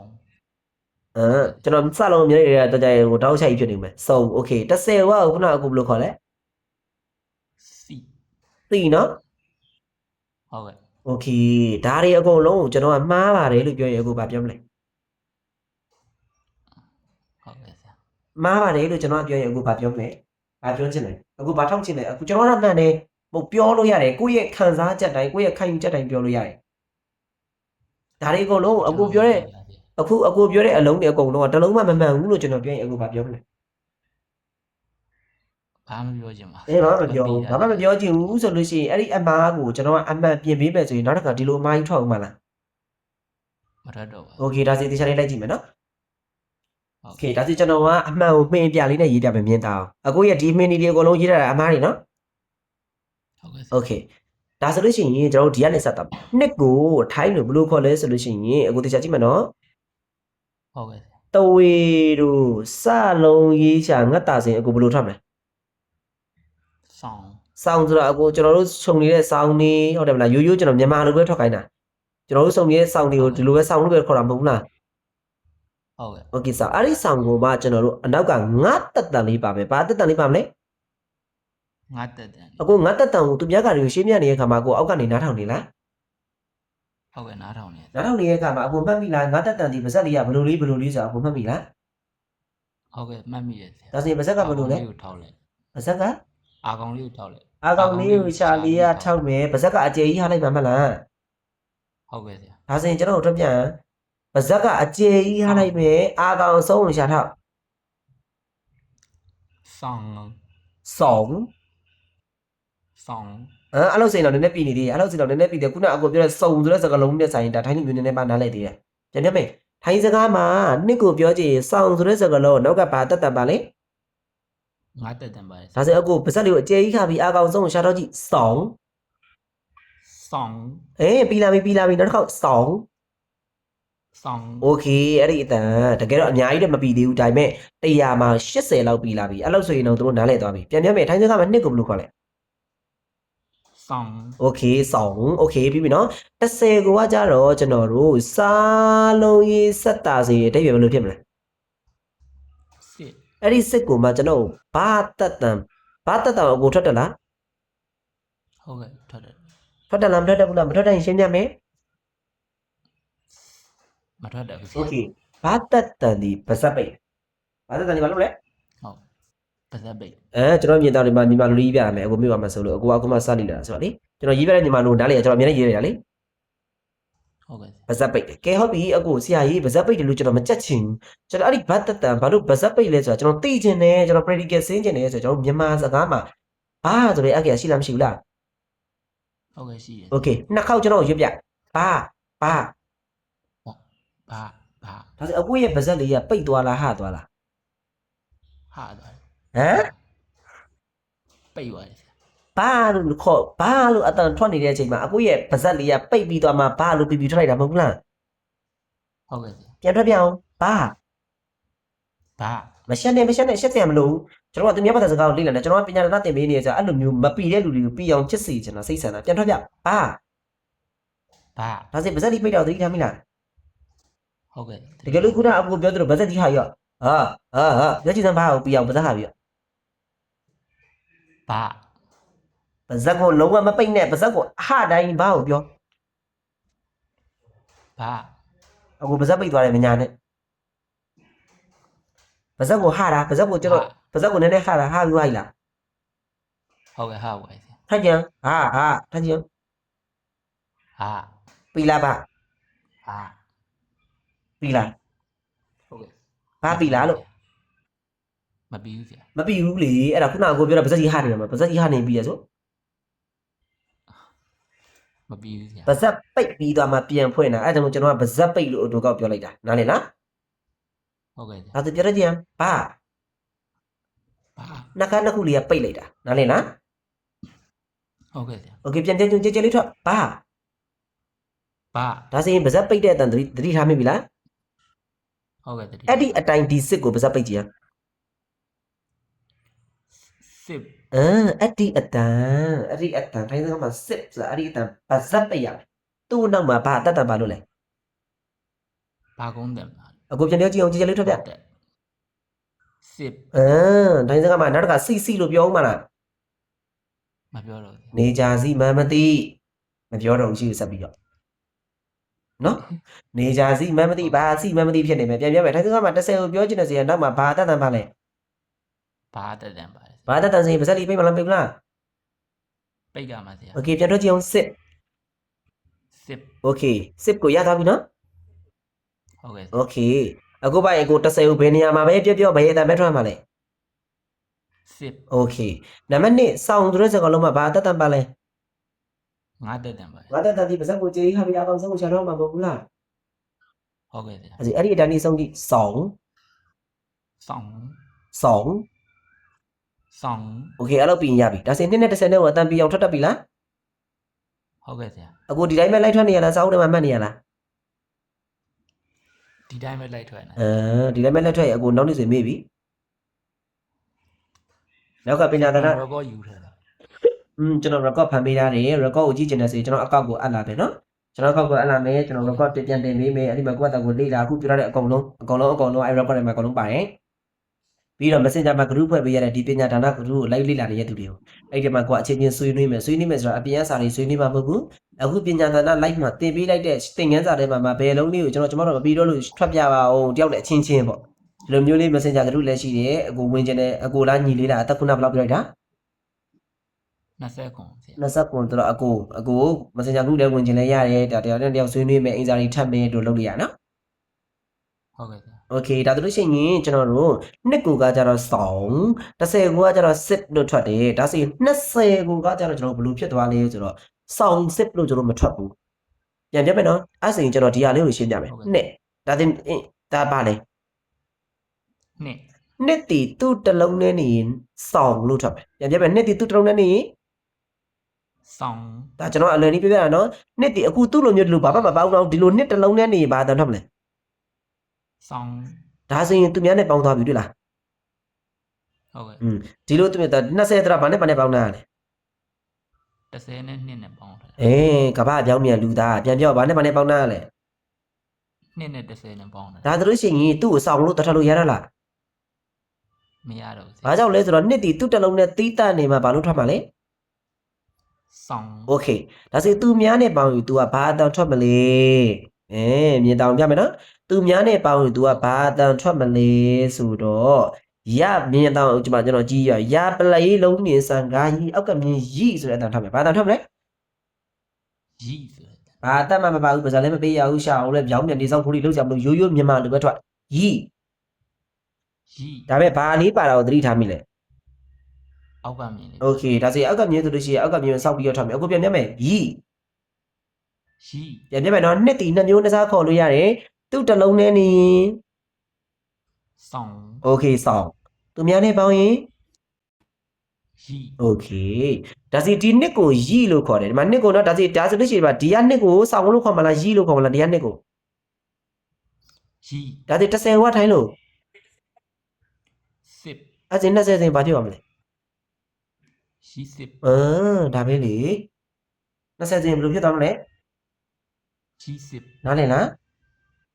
ဟုတ်ကဲ့ အခုထွက်နေရရီစီဆိုတဲ့အတိုင်းနဲ့တအားกว่าနေလားနည်းနည်းလေးกว่าနေလား တအားกว่าနေ ဒါပေါ့ဒါကြောင့်မို့ထိုင်းစကားကိုပြီးချင်းတယ်ထိုင်းလူမျိုးကကိုယ့်ကိုတစ်လုံးနဲ့တစ်လုံးနားမလည်ဘူးဆိုအဲ့ဒီအသက်တန်နေမပြီးတော့အသက်တန်တွေကိုသာပြီးမယ်ဆိုရင်အခုတစ်လုံးပြောသူတစ်လုံးနားလည်ပြီနော်ဒါဆိုအသက်တန်လေးကိုသေချာလေးလိုက်ပြီးတော့လေ့ကျင့်ပြီးပါနော်โอเคဒါဆိုလို့ရှိရင်အခုကျွန်တော်ပြောတာလေးသေချာလေးမှတ်ထားမယ်နှစ်တီသူတော်တော်နေဆောင်ဆိုတော့ငါတက်တန်ထွက်မယ်သူများနဲ့ပေါင်းရီဆိုတဲ့အတန်ထွက်မယ်ဒါကြောင့်မို့ဒီမှာ20ဆိုတာ2နဲ့30နဲ့ပေါင်းတာမလို့30ကိုထိုင်းလို့စစ်ဆိုပြီးပါစပ်ပိတ်မယ်အဲ့တော့ရီစစ်ဆိုပြီးတော့ဒီလိုမျိုးလေးတော့ပေါင်းလိုက်တာဖြစ်တယ်နော်โอเคဒါဆို20ဆိုပြီးအခု20ရပြီဒါအကိုရဲ့အတက်ကိုပဲကျွန်တော်ရှင်းပြတာ20 20နံပါတ်9အကိုထိုင်းလို့ဘယ်လိုထွက်ခဲ့လား ကြက် ကြက်အဲ့ဒီကြက်မှာအကိုဒီတိုင်းရိုးရိုးကြက်ဆိုတာကျွန်တော်တို့ဗာလဲတလိษံနေပါလဲတလိษံကျွန်တော်တို့ချက်စားတဲ့ကြက်သားကိုပြောရတာ ဟုတ်ကဲ့ ကျွန်တော်တို့ချက်စားတဲ့ကြက်မှာထွက်တဲ့အတန်နဲ့မတူနေဘူးလားသွားပြီးတော့ ဟုတ်ကဲ့တူးနေ အဲ့ဒီအတန်မဟုတ်ပါဘူးဒီကြက်ရဲ့အတန်အတွက်မှန်သည်ဒီတိုင်းတက်ပြမယ်နော်ချက်ကြီးကာကြီးရပေးကတ်တာကြက်တော့မှန်တယ်ဒါပေမဲ့သူ့အနောက်မှာဓာတ်တတန်ပါတယ်ဘာဓာတ်တန်ပါလဲ ဓာတ်တက်တန်ပါတယ် ဓာတ်တတန်ကိုပြီးချင်းတဲ့ဆိုရင်ဓာတ်ကိုအကို3ခါလောက်ဖြည်းဖြည်းချင်းရွေးကြည့်စမ်း ဓာတ်ဓာတ်ဓာတ် ဒါဆိုရင်အကိုပိုင်အကိုအဖြေထုတ်ရှာလေးကဘယ်လိုဖြစ်နေလဲထဲထဲမှာ ဓာတ်အပေါ်ရှားလေးအပေါ်ထောင်းနေ အပေါ်ထောင်နေလားအပေါ်ထောင်ပြီးတော့လိမ့်ချသွားလား အပေါ်ထောင်းပြီးလိတ်ချပါတယ် အပေါ်ထောင်ပြီးတေချာကြည့်တေချာကိုပေါ့ထွက်ကြည့်ဓာတ်လို့ထွက်လိုက်တာနဲ့ရှာအပေါ်ထောင်ဖို့လိမ့်ပြီးတော့မှပြန်ကြလာတာရှာဟုတ်လား ဟုတ်ကဲ့ ပြန်ကိုပေါ့ထွက်ကြည့်နော်ကျွန်တော်ပြောတာဟုတ်တယ်လို့တော့က follow မလိုက်နဲ့မဟုတ်ဘူးဆိုရင်ဟုတ်အောင်ရှင်းပြမယ်ကိုပစနဲ့ကိုအာယုံဆိုင်ဓာတ် ဓာတ် မှန်လားကျွန်တော်ပြောတာမလားရှာလေးကလိမ့်ပြီးတော့မှပလုံဆိုပြီးရှေ့ကိုကြလာတာမှန်လား ဟုတ်ကဲ့ဆရာ အဲ့ဒီအတန်းလေးထွက်မယ်ထွက်ကြည့်စမ်းကြက် ကြက် အဲ့မှာရှာလေးလိမ့်ချလိုက်ပြီဓာတ်တက်တန်ဒီရှာလိမ့်ဓာတ်တက်တန်ဒီပါလိမ့်မယ် ရှားလိုက်မယ်ဆ ဒါ ရာ ဆိုမြင်တာကိုမေ့တော့မှတို့ကျွန်တော်ရေးပြမယ်နော်ဓာတ်တက်တန်ဒီရှာလိမ့်မယ်ဓာတ်တက်တန်ဒီပါလိမ့်မလဲ ရှားလိုက်မယ် ကြထွက်ပြအောင်ကြက် ကြက် โอเคဒါဆိုလို့ရှိရင်ကဲထွက်ပြလိုက်တော့မှအတန်ထွက်မှန်ဒီမှာထားပြီးရေးပြတာလည်းမြင်ပြနဲ့ရီ ရီစစ်ကြက် โอเคဒါဆိုဒီမှာကျွန်တော်လိုလေးဝိုင်းပြမယ်စက်ဝိုင်းပုံစံလေးပြန်ပြတော့ ရီစစ်ကြက် ရီစီလားရီစစ်လား စစ် အကိုငကိုရီးယားထွက်ခဲ့တဲ့စီရတန်ရောစင်မဖြစ်နိုင်ဘူးလားပြန်ပြမယ်ပြန်ပြော ရီစစ်ကြက် โอเคဒါလေးကအကွာနှင်းနေလို့ဒီလိုမျိုးကြီးထွက်နေရကျွန်တော်တို့မြန်သွားမယ်ဆိုရင်ရီစစ်ကြက်ပြီးပြီတွေ့လားကျွန်တော်တို့စစ်တာဖြည်းဖြည်းနဲ့မြန်သွားပြီကျွန်တော်တို့ပြောတတ်သွားပြီထိုင်းစကားကိုသူကနဲ့သူပါဇက်ကရင်းနှီးသွားပြီဆိုလို့ရှိရင်အမြန်နဲ့အဲ့လိုမျိုးထွက်နိုင်ပါမယ်လောလောဆယ်ကတော့အကွာကျွန်တော်လေးစောင့်သုံးလေးတော့အဲ့လိုမျိုးပဲရီစစ်ကြက်အဲ့လိုမျိုးကျွန်တော်လေးလေ့လာတော့ကျွန်တော်ကိုယ့်ဘက်ကိုဖြည်းဖြည်းချင်းအမြန်နဲ့ပြောနေရီစစ်ကြက်ဆိုပြီးအဲ့လိုမျိုးဖြစ်သွားတာကျွန်တော်အခုကျွန်တော်အမြန်နဲ့ထွက်လိုက်တဲ့အတန်နားထောင်ကြည့်အတန်ပြီလားမပြီလားရီစစ်ကြက်အတန်ပြီလား ဟုတ်ကဲ့ပြီ အဲ့လိုမျိုးဒါဆိုရင်အကိုရဲ့အသက်ကိုထိုင်းလူမျိုးတွေကကိုယ့်ကိုမေးလာပြီး29လို့ပြောချင်ဘယ်လိုပြောပလဲ ရီစစ်ကြက် โอเคရီစီကြက်ဆိုပြီးဒါကြီးကိုပြောပါလား မပြောတော့ โอเคဒါဆိုနားလိုက်ပြီနော် ဟုတ်ကဲ့ ဒါလေးယူချင်းစကွန်ရှော့ရိုက်ထားလိုက်နော် ဟုတ်ကဲ့ โอเคရပြီလား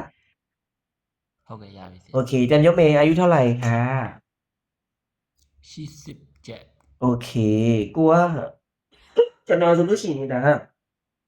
ဒါအကိုရဲ့ဆရာနေရာနေပြီးကျွန်တော်သင်တာဖြစ်တဲ့အတွက်ကြောင့်မလို့အကိုကကျွန်တော်အဲ့လိုမျိုးပြောလို့မရအကိုအဲ့လိုပြောတာနည်းနည်းလေးရိုင်းနေဥပမာကျွန်တော်ကမေးလိုက်မယ်အာယူထောက်လိုက်ဟာဖေးအသက်ဘယ်လောက်ရှိပြီလဲအကိုလို့ပြောချင်လို့ရှိရင်အကိုကညီမလိုဘယ်လိုပြန်ဖြစ်မလဲညီမလိုဘယ်လိုပြန်ဖြစ်မလဲတကယ်လို့ရင်ကြီးလေးဖြစ်ချင် 20ခွန်ရှိပါပြီခင်ဗျ နောက်ကခမညာဗျာအဲ့လိုမျိုးလေးတုံးချင်တယ်မလားအဲ့လိုလေးတိုင်းစကားမှာတုံးချင်တယ်ဆိုရင်တခါတည်းအကိုကိုရှင်းပြ ထိုင်းစကားမှာအနောက်ကနေကွာရင်ကြီးကြီးလေးနဲ့ခမရဗျာဆိုပြီးယောက်ျားလေးသုံးပါသုံးလေ ယောက်ျားလေးသုံး BOY ဘွိုင်းလို့ကျွန်တော်ပြောလိုက်ရေးလိုက်မယ်နော်ယောက်ျားလေးသုံးတော့အောက်မှာကြည့်နေရမိန်းကလေးမပါဘူးဒါယောက်ျားလေးအတိတ်ယောက်ျားလေးသုံးလို့ပြောချင်တယ်ဆိုရင်ခါခွေးပတ်တာခတ်ကိုအခုဘာတက်တန်လေးထွက်ပြီးထွက်ပြကြည့်ရကျွန်တော် ခပ် ဘာတက်တန်လေးဒီမှာဘာလုပ်ပါလဲ ပါဇက်ပိတ် โอเคပြထွက်ပြအောင်ဘာတန်လဲ ခပ် โอเคဒါဆိုရင်အခုထွက်ပြကြည့်ပါအောင်27ခါ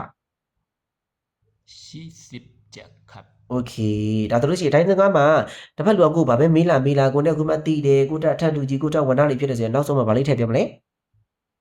ဘာတတန်ခပ်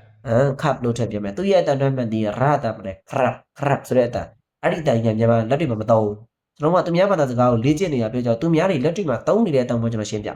နော်ဒါကြောင့်မို့ထိုင်းစာလေ့လာနေတဲ့သူတွေကလာပြီးတော့အောက်ကနေပြီးတော့ဘလိုရာလာမပြောနဲ့နော်ကျွန်တော်ကဒီဟာဒီထိုင်းစကားပြောတိတက်လေ့လာနေတဲ့သူတွေပဲကျွန်တော်အာယုံထားပြီးပြောပေးတာဒါကြောင့်မို့ဆရာကြီးထိုင်းစာမှာကြတော့ရတာကြီးပါပြီးတော့ခရပ်မဟုတ်ဘူးလားလို့လာမပြောနဲ့အဲ့ဒါထိုင်းစာ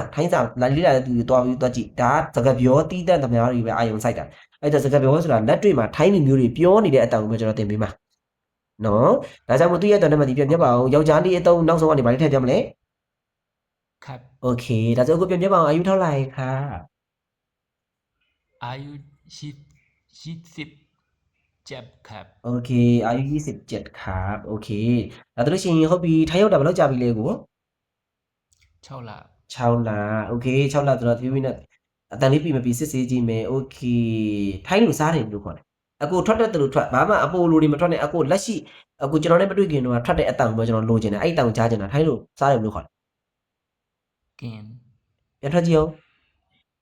ကင် အောက်ကလူတွေမှန်လားအခုနာမည်ဘယ်လိုခေါ်လဲ ချမ်းမြေအောင် ချမ်းမြေအောင်ကိုချမ်းမြေအောင်ပြောတဲ့တန်မှန်လားအောက်ကလူတွေမှန်လားတခါတည်းပုံပွင့်လေးထောက်ပြမယ်အခုနောက်တစ်ခေါက်ထောက်ပြလိုက်အောင် ကင် မှန်လားအောက်ကလူတွေမှန်လားဖြေပေးမယ်ကိုချမ်းမြေအောင်ထွက်တဲ့ကင်ဆိုတဲ့တန်မှန်လား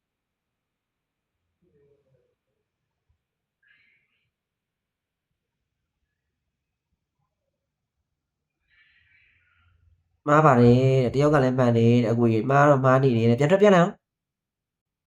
ကင် မှန်လားမှန်တယ်လို့စရာတဲ့မသိကြဘူးဖြစ်နေလားမှန်တယ်တဲ့တယောက်ကမှန်လိုက်တာတွေ့တယ်တဲ့စာတွေးတင်လို့မရပါဘူးတဲ့လက်တွေ့ပဲတင်ဟုတ်တယ်လေလက်တွေ့ကိုပြည်ပြင်ဖို့အတွက်စာတွေးကိုအရင်လာရမယ်လေစာတွေးကိုအခုလိုအသက်တန်တွေကိုစာတွေးလေ့ကျင့်မှုမှာလက်တွေ့ကိုကပြောချင်းရမယ်လေအဲ့လိုပြောချင်းမှတကယ်အသက်တန်ပြီးမှာပေါ့စာတွေးမသိမနဲ့လက်တွေ့ကြီးသွားပြီးတော့ရောဆိုရဘယ်သူမှအသက်တန်မပြီးဘူးတရားမှာ69တော့မပြီးဘူးအဲ့လိုမျိုးတဲ့တချို့တွေကလည်းမှန်တယ်တဲ့တချို့တွေကလည်းမှားတယ်ဆိုတော့ Facebook account ပြောပြပါတဲ့သိချင်တယ်ဆိုရင်ကျွန်တော်တို့ TikTok ဒီချက်ပေါက်လေးမှာစလိုက်ရေးကျွန်တော်ပြမယ်နော် Okay ဒါဆိုရင်အခုထွက်နေတဲ့အတန်လေးကမှန်တယ်လို့မမှန်တယ်လို့ဖြစ်နေရမမဆောင်ပြောတယ်လို့မဟုတ်တယ်လို့မဟုတ်တယ်လို့ကြိုက်တယ်လို့မကြိုက်တယ်လို့အဲ့လိုဖြစ်အဲ့တော့ကျွန်တော်အဲ့ဒါလေးကိုပြအောင်ပြပါမယ်ကင်ဆိုတဲ့စကားလုံးမှာအနောက်မှာအကိုကြီးဘာအသက်တန်ပါတာကိုသတိထားမိလဲ ငါငယ်တက်တန် အကိုကြီးခဏလေးတော့အိမ်သာလေးဝင်လိုက်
โอเคအခုပြန်ပြောမယ်ထိုင်းစကားမှာကင်လို့ပြောချင်တယ်ဆိုရင်အနောက်မှာဘာတက်တန်ပါလဲ ငါငယ်တက်တန်နေပါတယ် နတ်တက်တန်ကိုအခုဘယ်လိုထွက်ကလဲဆိုတာသိလား ဟုတ်ကဲ့ နတ်တက်တန်ဒီဘယ်လိုလေးထွက်ကလဲအခုတခြားသူတွေပြောနေတော့နားထောင်နေလား ဟုတ်ကဲ့နားတော့ ဟုတ်ဘယ်လိုလေးထွက်လဲစက်လေးဟာပြီးတော့ နင်း ဟမ် ရှာအာကောင်လေးကို ရှာလေးနဲ့ထောက်လိုက်တာ ပါဇက်လေးကိုခါပြီးတော့ကဲဟုတ်မဟုတ်ဆိုတာအခုစမ်းစစ်ကြည့်မယ်ကဲနာဆိုတဲ့မြန်မာအခရာစကားလုံးအခုဖြည်းဖြည်းလေးသုံးခေါက်လောက်ထားကြည့် နာနာ ဒါစီအဝိရရှာလေးကဘယ်လိုဖြစ်နေလဲသတိထားမလဲပြောကြည့်စမ်း အာကောင်လေးမှာထောက်ပြီးလိမ့်နေဆရာ အာကောင်လေးမှထောက်ပြီးတော့လိမ့်နေဒါပေမဲ့အဲ့ဒီအာကောင်ကအပေါ်သွားရဲ့အနောက်လေးလည်းမနီးနေဘူးလား ဟုတ်ကဲ့နီး ပြန်တွက်ကြည့်နောက်နှစ်ခေါက်လောက် နာ ဆရာကြီးသင်ခန်းစာလေးလွတ်သွားလို့တဲ့မရက်ကော့လေးပြန်နေပြီမယ်နော်โอเคနာဒါစီအခုပါဇက်ကြီးကိုခုနငါတက်တန်လိုမျိုးကြီးပါဇက်ကြီးကိုအကျယ်ကြီးဟားလိုက်တာမျိုး300လား မသုံးအောင်ဆရာ မ300ဘူးပါဇက်လေးဖြည်းဖြည်းလေးခါပြီးတော့ဟိုအပေါ်သွားရဲ့နောက်ကိုရှာတော့လိုက်တာမဟုတ်ဘူးလား ဟုတ်ကဲ့ဆရာ ဒါဆိုလို့ရှိရင်အဲ့ဒီအတိုင်းလေးစုံမယ်ကင် ကင်း ကိုယ့်ရဲ့ရှာလေးကအပေါ်သွားလေးရဲ့နောက်ကိုထောက်လိုက်ကင် ကင်း โอเคပြီးလိုက်တာပြီးသွားပြီကင်ဆိုတာကျွန်တော်တို့စားတယ်ကင်ဆိုတာဗာလဲ စား ဒါစီဒီနောက်ပိုင်းပြောလို့ရှိရင်ကိုကကင်ဆိုပြီးအတက်တန်မပါတဲ့တိုင်ပြောဦးမှာလား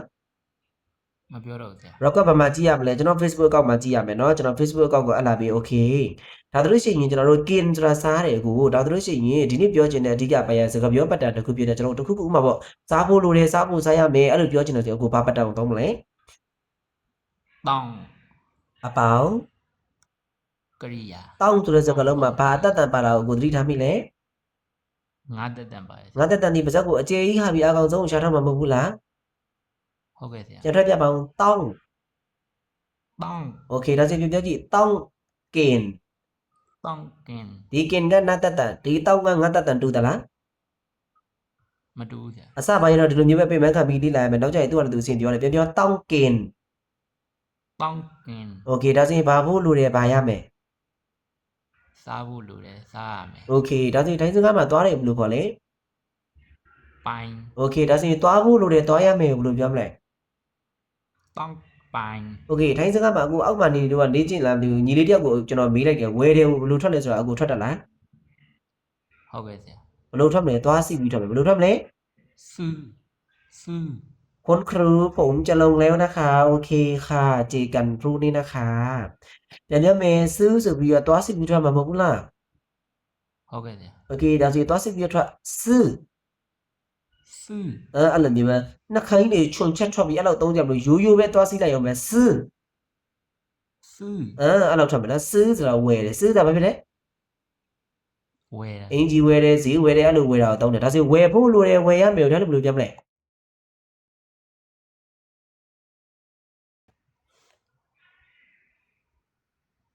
ဝယ်ဖို့လိုတယ်ဝယ်ရမယ်ဒါလည်းဘယ်လိုပြောမလဲ တောင်းစူ โอเคကျေးဇူးအများကြီးတင်ပါတယ်ခင်ဗျာအခုပညာသင်တန်းလေးကိုမတတ်နိုင်သေးဘူးဆိုရင်ကျန်ရဲ့ပညာသင်တန်းလေးကိုကျွန်တော်တလေးကိုနည်းနည်းလေးအချိန်ပေးနိုင်အောင်ကြိုးစားနေပါတယ်နောက်နေ့လည်းဒီလိုမတက်ခင်8နာရီထိုင်းတဲ့ကြောင်တဲ့ချိန်8နာရီလောက်ကိုကြိုးစားပြီးလွှင့်ပေးနေပါတယ်စာအုပ်လေးနဲ့တေချာလေးလိုက်မှတ်ပါလို့ကျွန်တော်လည်းအကြံပေးချင်တယ်အခုကကျတော့နားနီးရဲမှာပါတယ်ကျွန်တော်ပြောရင်ပြောသလိုလိုက်ပြီးအသက်တန်လေးကတော်တော်လေးပြီးတယ်အဲ့တော့ကျွန်တော်ပြောသလိုလိုက်လုပ်မယ်ဆိုလို့ရှိရင်အသက်တန်လေးပြီးပြီးတော့ဒီချက်လေးပဲလေးတိုးတက်လာမယ်လို့ကျွန်တော်အနေနဲ့အကြံပြုတယ်နော် ဟုတ်ကဲ့ဆရာ โอเคကျေးဇူးပါခင်ဗျာโอเคဒါလို့ရှိရင်တတစวัสดีค่ะ တသားအပြင်ရောက်နေတသားအပြင်ရောက်နေ အလုံးမတော်ဘူးလား ဟုတ်ကဲ့တသားဒီနေ့လုံနာရတယ်မှာစားအုပ်လာလို့တော့လေ ဩ ပြင်ရောက် အပြင်စာအုပ်ဘယ်မှာတက်လောက်တာလဲ ဒါလည်းမသိဘူးပလီယုံပါပဲ ပြောတော့โอเคအဲ့ဒါတတဆာဆိုပြီးလို့အဆင်ပြေလားအပြင်ရောက်နေရလေ ဟုတ်ကဲ့စင်ပြေတာအပြင်မှာထိုင်နေတာပါလေ โอเคဒါဆိုလို့ရှိရင်ဆရာတို့တခုခုလုပ်ဖို့လိုတယ်နည်းနည်းလေးဖြည့်ပြမယ်တခုခုလုပ်ဖို့လိုတယ်တခုခုလုပ်ရမယ်လို့ပြောချင်တယ်ဆိုရင်ဆရာတို့ဘာပတ်တာမသုံးမလဲ တောင်းအပေါင်းကရိယာ တောင်းမှာငါတက်တန်လေးကိုလည်းပြအောင်ထွက်မယ်အောက်ကမြင့်တန်စောက်တဲ့တန်လေးလည်းပြအောင်ထွက်မယ်တောင်း တောက် โอเคတောင်းအပေါင်းကရိယာ တောက်အပေါင်းကရိယာ โอเคဒါဆိုလို့ရှိရင်ဆရာတို့ဒီကရိယာနေရာမှာဆရာကိုအိတ်တွေကိုထိုင်းလို့ခေါ်လဲ နွန် non မှာပါတက်တန်ပါလေ နာတက်တာပါဆရာ တဝေရိုနတ်ငိတာရွှေရိုနောမနတ်တတန်ထွက်မယ်နတ်တတန်ဒီပါစက်လေးကိုခါပြီးအပေါ်သွားတဲ့နောက်ကိုရှာထောက်မယ်ခုနလည်းအမြဲတမ်းပြောတယ်ထွက်ကြည့်ပါဦး non နွန် โอเค non စာအိတ်တယ်ဒါဆိုရင်အိတ်ဖို့လိုတယ်နေအိတ်ကြီးဒါအပြတ်နေပြီနော်အိတ်ဖို့လိုနေပြီအိတ်ကိုအိတ်ရမယ်ထိုင်းလည်းဘယ်လိုပြောမလဲ တောင်းနွန် တောင်း non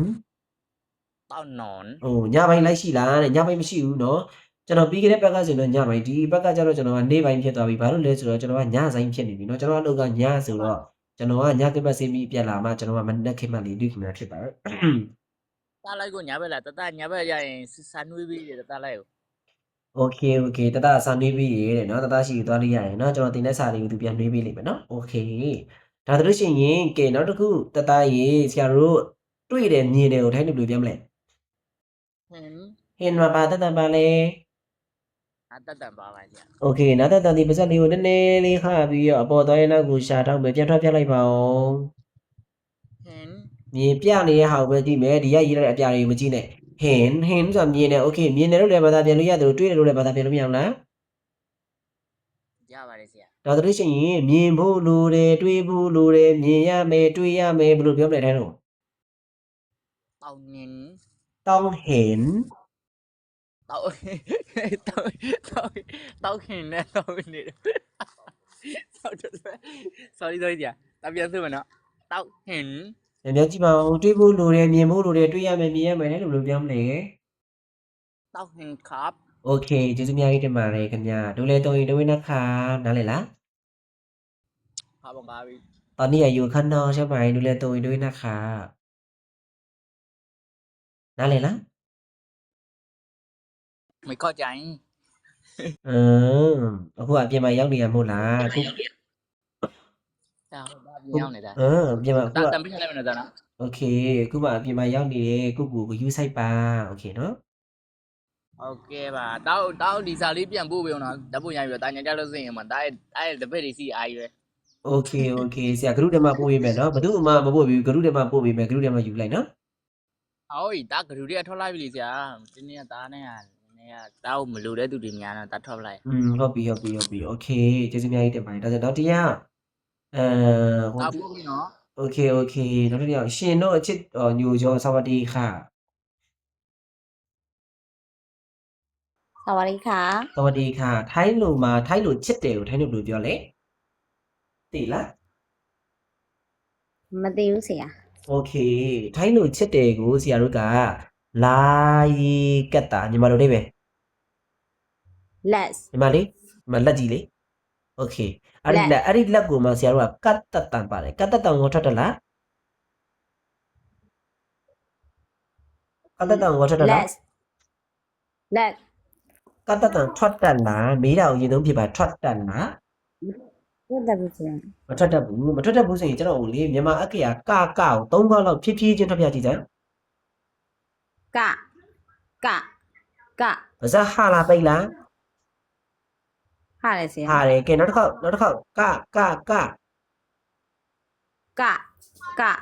က ရှာလေးကဘယ်ကိုထောက်နေလဲ အာကလောထောက်တယ်ဆရာ အာကောင်ရဲ့အလဲတက်တဲ့ကိုလားအနောက်ကိုလားအရှိကိုလားပြန်ထွက်ကြည့် အလဲကိုဆရာက အလဲကိုထောက်နေဒါစီပါဇက်ဟာအာကောင်အလဲထောက်ဘာဖြစ်လဲ ပါဇက်ဟာအာကောင်အလဲကိုထောက်တယ်ဆရာ โอเคเนาะပါဇက်ကိုထောက်မယ် sorry ပါဇက်ကိုထောက်မယ်ပါဇက်ကိုဟားလိုက်မယ်အာကောင်အလဲတက်တဲ့ကိုရှာထောက်လိုက်ရင်ဒါဒီကတ်တတ်ဒါဒီတူချက်စရာလိုလားမြန်မာအက္ခရာနေလာတာလား မြန်မာအခေယလာတာ โอเคဒါဆိုလို့ရှိရင်တကယ်လို့တာဆရာတို့ကဒီကတ်တတ်တာမပါဘူးဆိုရင်လာရေးကတ်တာ လက် အဲ့ဒီလက်ကိုမှကတ်တတ်တန်ထွက်ကြည့်စမ်း လက် လက် လက် ကိုယ့်ရဲ့ဖြာလေးကအာကောင်လေတက်တဲ့ထောက်လိုက်လေးခုနကပဲပြောတယ်မလားပြန်ထွက်ကြည့်အောင်လက် လက် โอเคပြီးလိုက်တာအဲ့ဒီတန်ဖြစ်ပါရင်လက်ဆိုတာချစ်တယ်လက်ဆိုတာဘာဖြစ်လဲ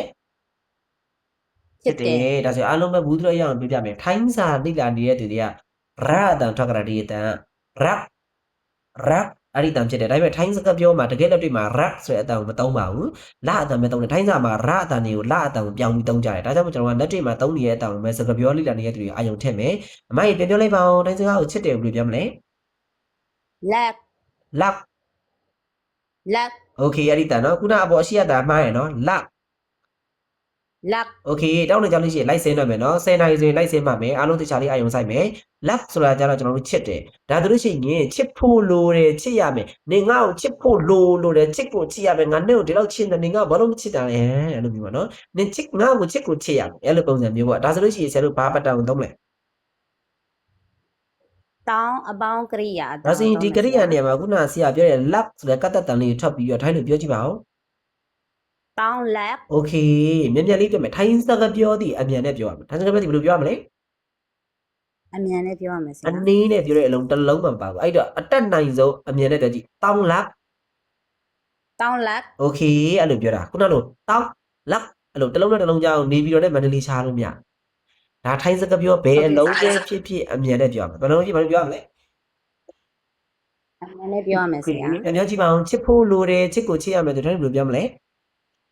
တောင်းလက် โอเค ချစ်ဖို့လိုတယ်ချစ်ကိုချစ်ရမယ် โอเคထိုင်းစကားမှာကြိုက်တယ်ဆိုရင်ထိုင်းလိုဘယ်လိုပြောလဲပြတ်တယ်လား မပြောတတ်ဘူးဆရာ โอเคမပြောတတ်ဘူးဆိုရင်ဆရာသင်ပြမယ်ဒီစားလေးကြည့်အဝေတို့ခါခွေရပ်ပေးရေးချာအောက်ကမြင်းစဘာတန်ထပ်မလဲ ချော့ ဘာတန်ထပ်မလဲ ချော့ တယောက်ကိုသင်မင်းနေတဲ့အချိန်မှာကြည်နေတဲ့သူတွေကလိုက်ထွက်မယ်နော်6အဲ့ဒီ6ကိုမှဆရာကိုဘာတတ်တန်ထွက်မယ်ဘာတတ်တန်ဒီခုနကတော့ကိုချမ်းမြေအောင်လားဘာလို့လဲနာမည်ဟုတ်လားမှလားမသိဘူးအဲ့ဒီအကူရှင်းပြတော့နားထောင်နေလား ဟုတ်ကဲ့ရှင်နားထောင်မယ်ဆရာ ဘာတတ်တန်ဒီပါဇက်ပိတ်မှလားပါဇက်ခါမှလား ပိတ်ရတယ်ဆရာ အဲ့ဒါမိမိကိုယ်စမ်းစစ်ကြည့်ရင်ဘာသုံးခေါက်ထွက်ကြည့်စမ်း ပပ ဟုတ်လားမဟုတ်လားပါဇက်ပိတ်လား ပိတ်တယ်ဆရာ ဒါဆိုထွက်ကြည့်စမ်းဘယ်လိုဖြစ်မလဲ ချော့ โอเคတော်လိုက်တာအဲ့ဒီတန်ခိုင်းစကားတော့ပြီးရနော်အဲ့ဒီတန်ဖြစ်တယ်6ပြောကြည့်စမ်း ချော့ โอเคအောက်ကမြင်းတက်လဲပါတယ်စောက်ပြီးတော့ထွက်6 ချော့ โอเคတော်လိုက်တယ်ဒါဆိုchopဆိုတာကြိုက်တယ် chop ဆိုတာဘာဖြစ်လဲ ကြိုက်တယ် ကြိုက်တယ်ဆိုတော့ဆရာတို့ကမြန်မာစကားမှာဒါသိရမလားငါနင့်ကိုကြိုက်တယ်ငါနင့်ကိုကြိုက်တယ်ဆိုပြီးသုံးလို့ရပေမဲ့ထိုင်းစကားမှာသုံးလို့မရဘူးထိုင်းစကားမှာငါနင့်ကိုချစ်တယ်ဆိုတဲ့ခုန luck ဆိုတဲ့စကားလုံးပဲဆရာတို့သုံးလို့ရတယ်ဒီစကားလုံးပဲသုံးလို့ရ luck အဲ့လိုမျိုးကြိုက်တယ်ဆိုတာကကြတော့ဆရာတို့ကတတ်မဲ့တွေကိုသုံးရတယ်ဘာလို့သုံးရလဲ တတ်မဲ့ဟိုတုံးရတယ်ဆ တ ရာ တ်မဲ့ဆိုတာဥပမာကွာဥပမာပေါ့အမားကအခုဥပမာဈေးတဲ့ဥတော့ဟဲ့ဒီငါကြိုက်လိုက်တာကြည့်စမ်းအာဘေကုတ်လေးကချစ်စရာလေးကြိုက်လိုက်တာဟိုလေးလည်းကြိုက်လိုက်တာအဲ့လိုမျိုးတတ်မဲ့ပစ္စည်းတွေကိုကြိုက်တယ်ဆိုတဲ့နေရာမှာသုံးတယ်တတ်မဲ့ပစ္စည်းကိုသုံးတာလားတက်ရှိပစ္စည်းကိုသုံးတာလား တတ်မဲ့ပစ္စည်းကို โอ တုံး เค တယ် ပြန်မယ်တတ်မဲ့ပစ္စည်းကိုသုံးတဲ့ကြိုက်တယ်ကိုထိုင်းလို့ဘယ်လိုခေါ်လဲ တောင်းချော့ ထိုင်းလို့ဘယ်လိုခေါ်လဲကြိုက်တယ်ကို ချော့ အမေစားပြီးပြီလားလို့မေးအိမ်သာတက်ပြီးပြီပြန်ဖြစ်ရနော်ပြန်မယ်ကြိုက်တယ်ကိုထိုင်းလို့ဘယ်လိုခေါ်လဲ ချော့ chop okay ကြိုက်ဖို့လိုတယ်နင်ကြိုက်ဥမှာကွာသိရမလားကိုကြီးစားတဲ့ကွာအလေပွဲစင်းလေးကြီးသွားတယ်အဲ့ချိန်မှာကိုကြီးစားကိုကောင်လေးပေါ့ဟာကိုမြင့်ကိုပေါ့မောင်မြင့်မောင်ပေါ့ဒါလေးကမောင်နဲ့ဆိုလိုက်မှာကိုနဲ့ဆိုလိုက်မှာဒါပေမဲ့ကိုခေါ်တဲ့မောင်ဆိုတဲ့သူကြီးကမကြိုက်ဘူးလုံးဝမကြိုက်တတ်ဘူးအဲ့ဒီချိန်မှာကိုကနေကြိုက်ကိုကြိုက်ကမယ်ငါဝယ်ပေးတာဒီလိုမျိုးသုံးတယ်နားလည်လားနေကြိုက်ကိုကြိုက်ဖို့လိုတယ်ကြိုက်ကိုကြိုက်ရမယ်အဲ့လိုမျိုးပြောချင်တာကွာတစ်ဖက်လူကအမိတ်ပေးပြောချင်တဲ့ပုံစံမျိုးမှာဒါမျိုးတော့နားလည်လားโอเคဒါဆိုလို့ရှိရင်ဒါတို့ဘယ်လိုပြောမလဲနေကြိုက်ကိုကြိုက်ရမယ်ကြိုက်ဖို့လိုတယ်ဒါတို့ဘယ်လိုပြောမလဲ တောင်းချော့ကြိုက်ဖို့လိုတယ်ကြိုက်ကိုကြိုက်ရမယ် โอเคနည်းနည်းလေးမြန်မြန်လေးပြန်ပြောတောင်းချော့ တောင်းချော့ โอเคမြန်မာကျွန်တော်ကဒီမှာခုနကတော့ယောက်ျားလေးတွေအတွက်ပဲ3000ပြခဲ့တယ်ဒီမှာမိန်းကလေးတွေအတွက်3000ပြောပြကျွန်တော်တို့မိန်းကလေးကိုထိုင်းလို့ girl ကိုဟုတ်လားကျွန်တော်ရွေးရေးလိုက်တယ် girl ပဲထားလိုက်တယ်เนาะဒါရွေးရေးလိုက်ပြီဒီ girl ကိုမှကျွန်တော်တို့ကသူ့ရဲ့ပေါ့เนาะဒီဘယ်လိုပြောရမလဲဆိုတော့ကျွန်တော်တို့ဒီဘောနော်ရင်ကြီးကြီးစကလုံးလေးပေါ့ရင်ကြီးကြီးစကလုံးလေးသုံးကျင်တယ်ဆိုလို့ရှိရင်ခါကွေခဆိုတဲ့စကလုံးကိုသုံးမယ်ဘာလို့သုံးမလဲ ခါခွေခဆိုတဲ့စကားလုံးတုံးမယ်ဆရာ ခတဲ့စကလုံးကအတန်လေးကိုပေါ့လေးပဲထွက်မယ်ခဆိုပြီးဒီအောက်ကမြင်းတန်ထွက်တဲ့ဟာမဟုတ်ဘူးရိုးရိုးတန်ဘာတန်လဲ ခ โอเคခါကွေခဒီလောက်ပဲပြန်ကြည့်စမ်း ခ အောက်ကလူတွေကိုပတ်သက်ကိုလိုက်ပြီးတော့တေးသေးကြကြလေးလိုက်ပြောမယ်နော်ဒါငါကတော့မတွေ့နေရဘူးဆိုရင်လိုက်ပြောရင်ရမယ်လိုက်မပြောရင်မရဘူးဘေးကုံခံပြီးတော့သူများလိုက်ကြည့်တဲ့ဝင်ကြည့်ပြီးတော့တလုံးမပတ်သက်သွားရင်ဘာမှအကျိုးမရှိနော်အကုန်လုံးအကျိုးရှိသေးခြင်းလို့တင်ပေးတာဒါလူကလည်းဒီလောက်ပဲဆန့်လို့တင်စီချင်တာအကုန်လုံးတင်ပေးချင်တာနော်โอเคပြန်ပြမယ်ထိုင်းစကားမှာတစ်ပတ်လူယူယူတေးသေးရင်ချင်းချင်းလေးပြောချင်တယ်ဆိုလို့ရှိရင်ဘာတန်လေးထပ်ပြမလဲ ခ တကယ်လို့ဒါဒီလိုအောက်ကမြင်းတန်ကြီးပါရင်မားတယ် ခ အောက်ကမြင်းတန်ကြီးပါရင်ဘာဖြစ်လဲ မားတယ်ဆရာ ဒါစီဖော့လေးပဲထပ်မယ်ဘာထပ်မလဲ ဖော့ဖော့လေးပဲ ပေါ့လေးပဲထွက်မယ်နော်ဒါတို့ရှိရင်ဆရာကိုခုနကတော့ပြောတယ်တောင်းချော့ခါပြောကြည့်စမ်း တောင်းချော့ခ အောက်ကမြင်းတိုင်းပါနေသေးတယ်နည်းနည်းပြောတောင်းချော့ခါ ပေါင်းချော့ခါ အဲ့လိုလေးပဲအဲ့လိုအတန်လေးအဲ့လိုပဲတောက်ချော့ခါဆိုပြီးအဲ့လိုကြီးထွက်ကြလို့လား မလိုပါဘူးဆ အဲ့ ရာ ဒါထိုင်းလူမျိုးတွေလည်းပြောတဲ့ကောင်မှနားထောင်ကြည့်ဒါမှမဟုတ်လို့ရှိရင်ကိုကလမ်းသွားနေနေဈေးထဲသွားနေနေစวัสดีค่ะขอบคุณค่ะအဲ့လိုအတန်လေးနားထောင်ကြည့်သူတို့မိန်းကလေးထွက်တဲ့အတန်လေးကခလေးကအတန်ဆောက်ဆောက်ကြီးထွက်တာကိုကြားရလားအတန်လေးကိုဖော့ဖော့လေးထွက်တာကိုကြားရလားဆိုတာကိုကပြန်ပြီးစစ်ဆေးကြည့်နားလည်နော်โอเคကျေးဇူးများကြီးတင်ပါတယ်အကျိုးရှိလားမသိဘူးဒီနေ့ဝင်လေးလာတာနိ အကျိုးရှိပါတယ်ဆရာအများကြီးကျိုးရှိပါတယ်ရှင် โอเคဒီလိုကျိုးရှိတယ်သူတို့ရှိရင်ဒီတိုင်းပါဇက်ကလေးလာတာမျိုးမဟုတ်ဘဲနဲ့စာရွက်လေးမှမှတ်ထားရင်ရောအဆင်မပြေဘူးလား ဟုတ်ကဲ့ရှင်စာရွက်လေးနဲ့လိုက်မှတ်ထားပါတယ်ဆရာ โอเคနောက်နေ့လည်းအဲ့လိုမျိုးလေးပဲမှတ်ပါနားမလည်လို့ရှိရင်နောက်ကကိုကစာရွက်လေးမှတ်ထားရင်ပြန်ကြည့်လို့ရတယ်ဒါမှနားမလည်သေးဘူးမေ့သွားတယ်ဆိုလို့ရှိရင်ကျွန်တော်အကောက်ကိုအပ်ထားတယ်ဆိုရင်ကျွန်တော် Messenger မှာချိန်ပြီးလာမေးလို့ရတယ်ပြန်ပြီးဖြေပြီးမယ်နော် ဟုတ်ကဲ့ရှင်အကောက်အပ်ထားပါတယ်ဆရာ โอเคကျေးဇူးအများကြီးတင်ပါတယ်โอเคဒါဆိုလို့ရှိရင်မယရနာဦးလေးမခွာတာကြာသွားပြီစวัสดีค่ะ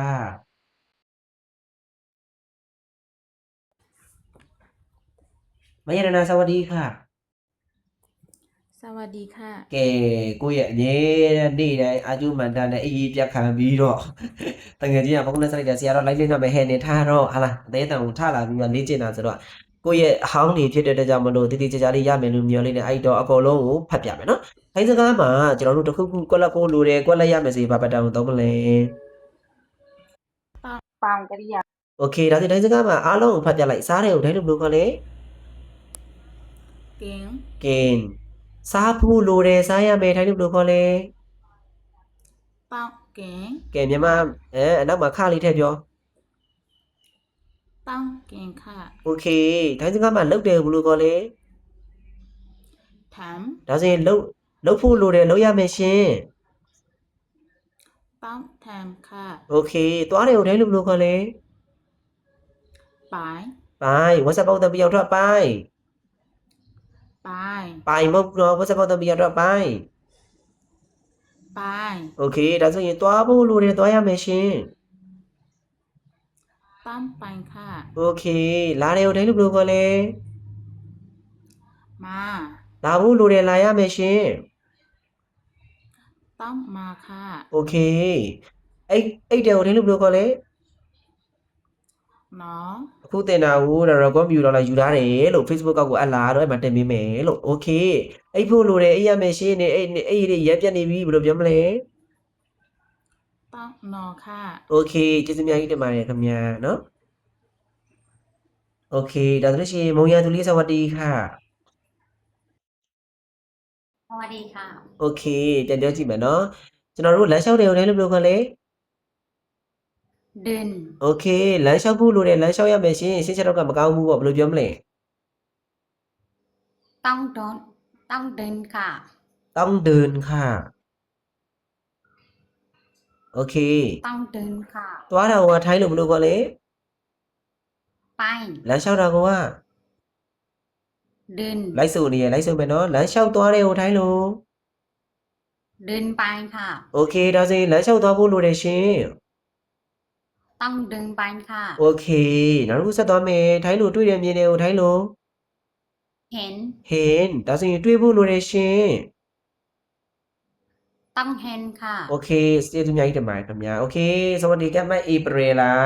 မပြောရတာကြာပြီสวัสดีค่ะ สวัสดีค่ะ โอเคကံမကောင်းတာကြာသွားပြီဒီနေ့မှအပေါ်ရောက်လာဟလား သူများဥစားပေးနေရလေဆရာအောက်ကနေပဲနားထောင် လှလိုက်တဲ့စိတ်တက်လေးနော်ဘယ်လိုပဲဖြစ်ဟုတ်တယ်မလားကို join နေတဲ့သူလေးတွေကိုကိုကဒီအတက်တန်အတွက်လေးရတာကဆရာနဲ့လေ့လာတာအများကြီးရသွားပြီနားလေသွားပြီငါတို့ကပတ်တန်လေးပဲအာယုံစိုက်ကမှာအဲ့တော့မသိသေးတဲ့မပြောတတ်တဲ့သူတွေဦးစားပြီးလား ဟုတ် โอเคဆရာ TDCP မှာ support ရတဲ့အကုန်လုံးအလက်ခံပေးမယ်နော် support တာပြန်ဖြေပေးမယ်ခင်ဗျာလိုက်ပြီးသွားလို့ရှိရင်လေโอเคအမိုင်းဆက်ပြီးရဆက်မယ်ကြိုက်တယ်ကိုတိုင်းလို့ဘယ်လိုခေါ်လဲ ชอบ ပြန်ထွက်မယ်ကြိုက်တယ်ကိုတိုင်းလို့ဘယ်လိုခေါ်လဲ ชอบ ဟောမစားပိတ်မယ်ပြန်ထွက်မယ် ชอบ ကံမကောင်းမှုဆရာချင်းမပေါက်လို့မွဲသွားမှာနော်ချင်းမထိုးလို့တော်ကြတယ်ဆရာမြစ်တိုင်ပို့နေဖြစ်နေကျွန်တော်ကချဲကိုယုံကြည်မရှိဘူးเนาะဘာလို့လဲဆိုတော့လောကမှာကိုလုံးရင်ကိုရမယ်ကိုမလုံးရင်ကိုမရဘူးတခုလည်းရှိတာပေါ့ကန်ဆာတာမျက်နှာသာပေးလို့ဆရာရေးပေါက်သွားရင်ဘယ်လိုလုပ်မလဲဆိုတာဒါကသိရမလားအခတရားမှာတစ်ခါတော့မှမသိကြเนาะလောကမှာဘာမှသူများမပေးနဲ့ကိုယ့်ကိုကောင်းကောင်းလေးလှုပ်စားပတ်စံလေးစုစူးစားဘာလို့မှလမ်းမဆိုင်โอเคဒါဆိုလို့ရှိရင်ကြိုက်ဖို့လိုတယ်ရှင်လို့ပြောရင်ဒါတို့ဘယ်လိုပြောမလဲ ต้องชอบ ကြိုက်ဖို့လိုတယ်ရှင်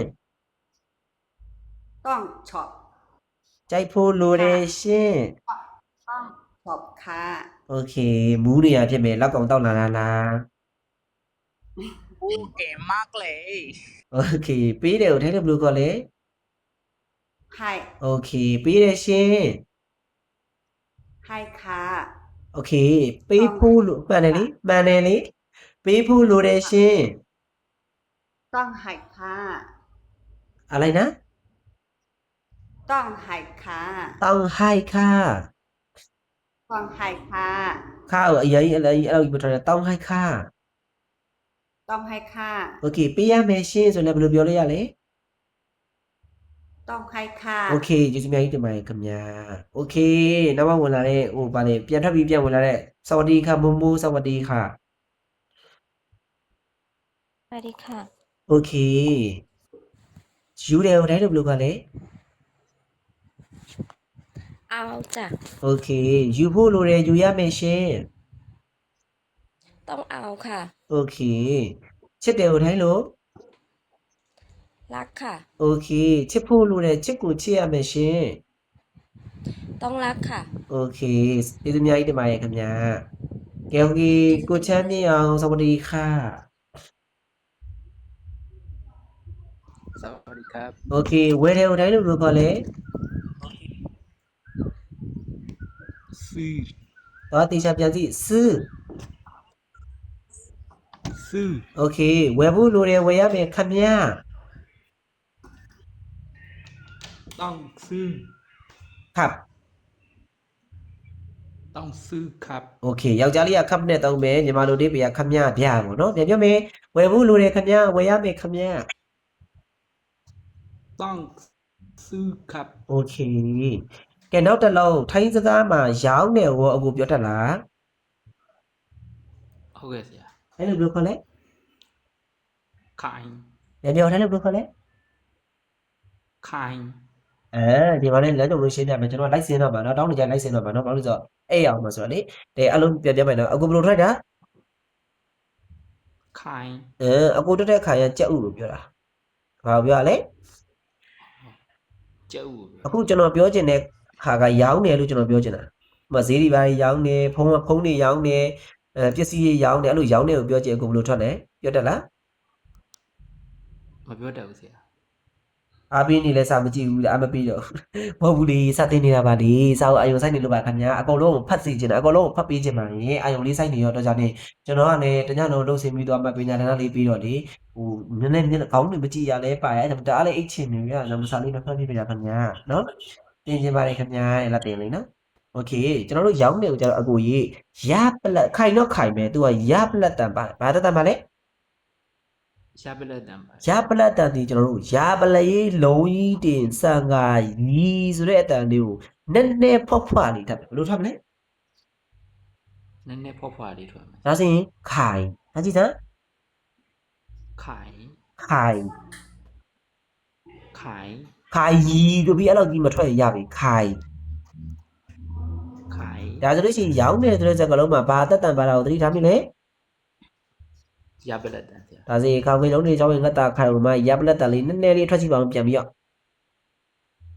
ခိုင် โอเคပြတ်ထောင်းခိုင် ခိုင် ရီဆိုတဲ့တန်လေးနည်းနည်းလေးထွက်ခိုင် ခိုင် အဲ့ဒီခိုင်နဲ့ခုနအကုန်ထွက်တဲ့ခိုင်နဲ့တူလား မတူဘူးဆရာ အတက်တန်မပါတဲ့ရိုးရိုးခိုင်ရကြတော့ဘာဥကိုပြောရလဲ ကျက်ဥကို โอเคဒါဆိုရပလက်တက်ပါတဲ့ရီဆိုတဲ့အတန်ပါပြီဆိုရတာဘာကိုပြောရလဲ ရောင်းတာကိုပြောတာဆရာ အဲ့ဒါပြန်ပြောရောင်းတယ်ကိုထိုင်လို့ဘယ်လိုခေါ်လဲ ခိုင် โอเคဒါဆိုရောင်းဖို့လိုတယ်ရောင်းရမယ်ခင်ဗျာ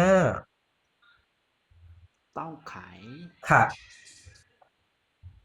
တောက်ခိုင်ครับ โอเคကျေးဇူးများကြီးတင်ပါတယ်ခင်ဗျာကဲတတမိုက်ဖွင့်ပြလို့ရလားတတမဖွင့်တော့တတဖွင့်တော့ဒီအောက်ကတယောက်ကိုခေါ်လိုက်အောင်မယ်မောင်စวัสดีค่ะ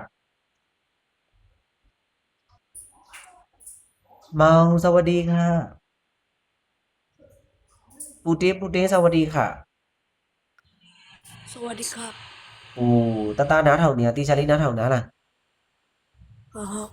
ဟလားတတအခုလေးလာတဲ့ဟာရောအာဘောထိမိရဲ့လားအဆင်ပြေရဲ့လား ဟုတ်စင်ပါဆရာ နားလည်လွယ်လားအမှန်တိုင်းပြောနားလည်လွယ်လား ဟုတ်လွယ်ပါဆရာ โอเคဒါဆိုလို့ရှိရင်နောက်နေ့ကနေစပြီးဆရာကထိုင်းစံတော်ချိန်7နာရီကနေပြီးတော့အနက်နိုင်ဆုံး10နာရီ9နာရီပဲလောက်နေချိန်ပြီးတော့ပညာဌာနပေးနေတယ်တတစာအုပ်လေးဝယ်လာပြီးတော့လိုက်မှတ်ပြီးတော့လိုက်ကြမယ်နော် ဟုတ်ကဲ့ဆရာ တတမှာတွေ့နေရတာကစကားပြောအများကြီးပြောနိုင်ပြီးအတောင်ပြီးတဲ့အနေထားမှာပါတယ်ဒါပေမဲ့တတစစောက်ဆုံးထွက်တော်တာပေါ့နော်ဆရာအမှန်တိုင်းပြောရမယ်ဆိုလို့ရှိရင်တော့အတန်မပြီးတော့ဘူးလို့ထင်လိုက်မိရဘာလို့လဲဆိုတော့အတန်ကလေနည်းနည်းအတန်ဝင်နေဆိုတော့အတန်ဝင်တဲ့အတန်တွေမှာပါတယ်နော် ဟုတ်ကဲ့ဆရာ ဒါပေမဲ့တကယ်လက်တွေ့ပြောတဲ့အခါမှာတတ်တန်လေးတကယ်လေးပြီးပါတယ်မြောက်ပြောတာမဟုတ်တကယ်ပြီးတယ်ပြီးရင်ပြီးတယ်မပြီးမပြီးဘူးပြောမယ်တကယ်ပြီးတဲ့အတွက်ကြောင့်မို့တတတီအာယုံလေးစိုက်ပြီးလိုက်လေးချင်းမယ်ဆိုလို့ရှိရင်တစ်လခွဲ2လလောက်အချိန်ပေးလို့ရှိရင်တတတော်တော်လေးတိုးတက်မယ်နော် ဟုတ်ကဲ့ဆရာ โอเคဒါတဲ့တတရေထိုင်းစကားမှာတုံးတယ်လို့ပြောချင်တတပြောတတ်လားမပြောတတ်ရင်ဆရာကိုပြောဆရာရှင်းပြမယ် ဟုတ်မပြောတော့ဘူးဆရာ မပြောတတ်ဘူးတုံးတယ်ဆိုတော့ဥမာပတ်စံနေတုံးတယ်ဥမာပေါ့ဟိုဘယ်လိုပြောပတ်စံတုံးတယ်ငါအဲ့ပစ္စည်းကိုငါတုံးလိုက်တာအဲ့ထမင်းကိုငါတုံးလိုက်တာဒါမှမဟုတ်လို့ရှိရင်လည်းငါအဲ့အရင်ငါယူတုံးလိုက်တာအဲ့လိုတုံးတယ်ကိုပြောတာနော်တုံးတယ်အတုံးပြုတယ်ပေါ့ကွယ်မြန်မာလိုပြောမှဆိုရင်အတုံးပြုတယ်တုံးတယ်ပေါ့ဒါမျိုးကိုဆရာတို့ကဘယ်လိုခေါ်လဲဆိုလို့ရှိရင်ဘယ်လိုခေါ်လဲစာလိုက်ရေးလို့မရဘူးအလုပ်ကြီးနဲ့လက်ချက်လေးတိုက်လိုက်ပြချင်ကဲဒါလည်းအကျိုးသက်ရောက်မှုတစ်ခုပဲလေကိုကစာလိုက်လေးရေးပြီးတော့မှတ်ချင်တယ်ကျွန်တော် Facebook account ကိုအပ်လာခဲ့ဒါဆိုရင်ကျွန်တော် record လေးတင်ပေးရမယ်ကိုပေါ့လာကြည့်နော်ကျေးဇူးပါဆရာတဲ့အလုံးလုံးရင်နားထောင်ပြီးတင်နေရတာပညာသနာပဲတင်ပေးတဲ့ဆရာကျွန်တော်ကလည်းဒီမှာတညလုံးအလုံးလုံးပြီးတော့ခေါင်းနေအောင်ကြိုက်တယ်နော်ကဲအားစင်ပညာတင်ပေးရကျိုးနာအောင်တရားလိုက်မယ်ဒါဆိုတသားကြီးဆရာတို့သုံးပြူတယ်ဆိုတရားရှင်မရှင်းပြမယ်နော်ဆရာရေးပြဆရာပြတော့မြင်ရလား ဟုတ်မြင်ရတယ်ဆရာ โอเคဒါဆိုလို့ရှိရင်တတဒါလေးကိုဆရာကိုမြန်မာလိုလေးဖတ်ပြခါခွေရပ်ပစ်လုံးကြီးတစ်ချောင်းဝင်ငတ်တာဝက်ဆက်နှလုံးပေါက်ဆိုဘယ်လိုဖြစ်မလဲ ချိုင်း ချိုင်းတော့ဒါဆရာအဲ့လောက်ရေးတာနော်မဆက်သွားလို့ချိုင်းအဲ့ဒီချိုင်းကိုမဆရာတို့ကအဲ့လိုမထွက်ပဲနဲ့ရစ်တဲ့အတန်ထွက်မယ်ဘာတဲ့အတန်လဲ ရစ်တဲ့အတန် ရစ်တဲ့အတန်ဆိုတာသိရမလားဆရာတို့ဟိုရက်ဘူးလာပြီဆိုလို့ရှိရင်ရက်ဘူးသမားရစ်တာအဲ့လိုမျိုးပြောတာမဟုတ်ဘူးနော်ဆရာတို့အတန်ကိုရစ်ပြီးထွက်မှာအတန်ဘယ်လိုထွက်မှာလဲ ရစ်ပြီးရထား အတန်ကိုရစ်ပြီးထွက်တဲ့တန်ထိုင်းစကားမှာရှားတယ်တတရဲ့အလုံးကြီးလက်ချိုးရည်ပြီးတော့ပြောလို့ရတယ်အဲ့လိုအလုံးကြီးရှားတယ်အဲ့လိုဆိုဆရာတို့ကဒီအလုံးတွေကိုအသေးသေးဆဲအောင်မှတ်ထားမယ်သူကရှားတယ်သူကတိတ်မသုံးအောင်သူကသုံးတော့သုံးတယ်ဒါပေမဲ့ကွာတကယ်သုံးရပြီဆိုရင်လည်းရစ်တန်မပြီးရင်သူတို့ကနားမလဲအဲ့တော့ဆရာတို့ကရစ်တန်ဆိုတာကျွန်တော်ဆရာတို့ကကလေးတို့ဘယ်လိုပြောမလဲကလေးဘွားလို့ပြောမယ်ဆရာတို့ရေလေးတွေဒီလိုပြင်းနေလို့ဆိုလို့ဒီလိုလှိုင်းလေးတွေဖြစ်တာကိုတတသတိထားပြီလား ဟုတ် အဲ့ဒီလှိုင်းပုံစံတိုင်းကိုအတန်ဒီလိုတက်သွားမယ်ဒီလိုကြောက်ရမယ်ဒီလိုတက်သွားမယ်ဒီလိုကြောက်အဲ့လိုမျိုးကြပုံစံမျိုးအတန်ရစ်တယ်လို့ခေါ်တယ်အတက်ကြပုံစံမျိုးဘယ်လိုခေါ်လဲ အတန်ရစ်တယ်လို့ခေါ်တယ် တော်တော်ဒါပေမဲ့တော်တော်လေးခီးရောက်နေပါပြီကျေးဇူးများကြီးတင်ပါတယ်တင်ပေးရကျိုးနဲ့ပါတယ်နော်โอเคအတန်ရစ်ဒါဆိုလို့ရှိရင်ဆရာဒီမှာရစ်ပြမယ်ဆရာထွက်တဲ့အတန်ရစ်တဲ့တန်ကိုဆရာကြီးနားမလဲသေးဘူးဆိုပြန်ပြောဆရာခောက်တရားရှင်းပြမယ်တော့မဖြစ်ဘူးတေချာလေးအာရုံစိုက်မယ်နော် ဟုတ်ကဲ့ဆ ခု ရာ နကဆရာတို့ထပ်လိုက်တာဒီခြိုင်းဆိုပြီးထွက်လိုက်တယ်မလားမြန်မာလို ဟုတ်ဆရာ အတန်ကိုရစ်ပြီးထွက်မယ်ခြိုင်းထွက်ကြည့်စမ်း ချိုင်း အတန်လေးခြိုင်းထွက်ကြည့်စမ်း ချိုင်း အတန်လေးကိုအဲ့လိုမျိုးလေးရစ်ပြီးတော့ထွက်မယ်အဲ့ဒါကိုရစ်တန်လို့ခေါ်တယ်အဲ့ဒါဘာတန်ခေါ်လဲ ရစ်တယ်လို့ခေါ်တယ်ဆရာ โอเคဒါဆိုဆရာကိုဥပမာလေးထွက်ပြကြည့်ဆရာဥပမာ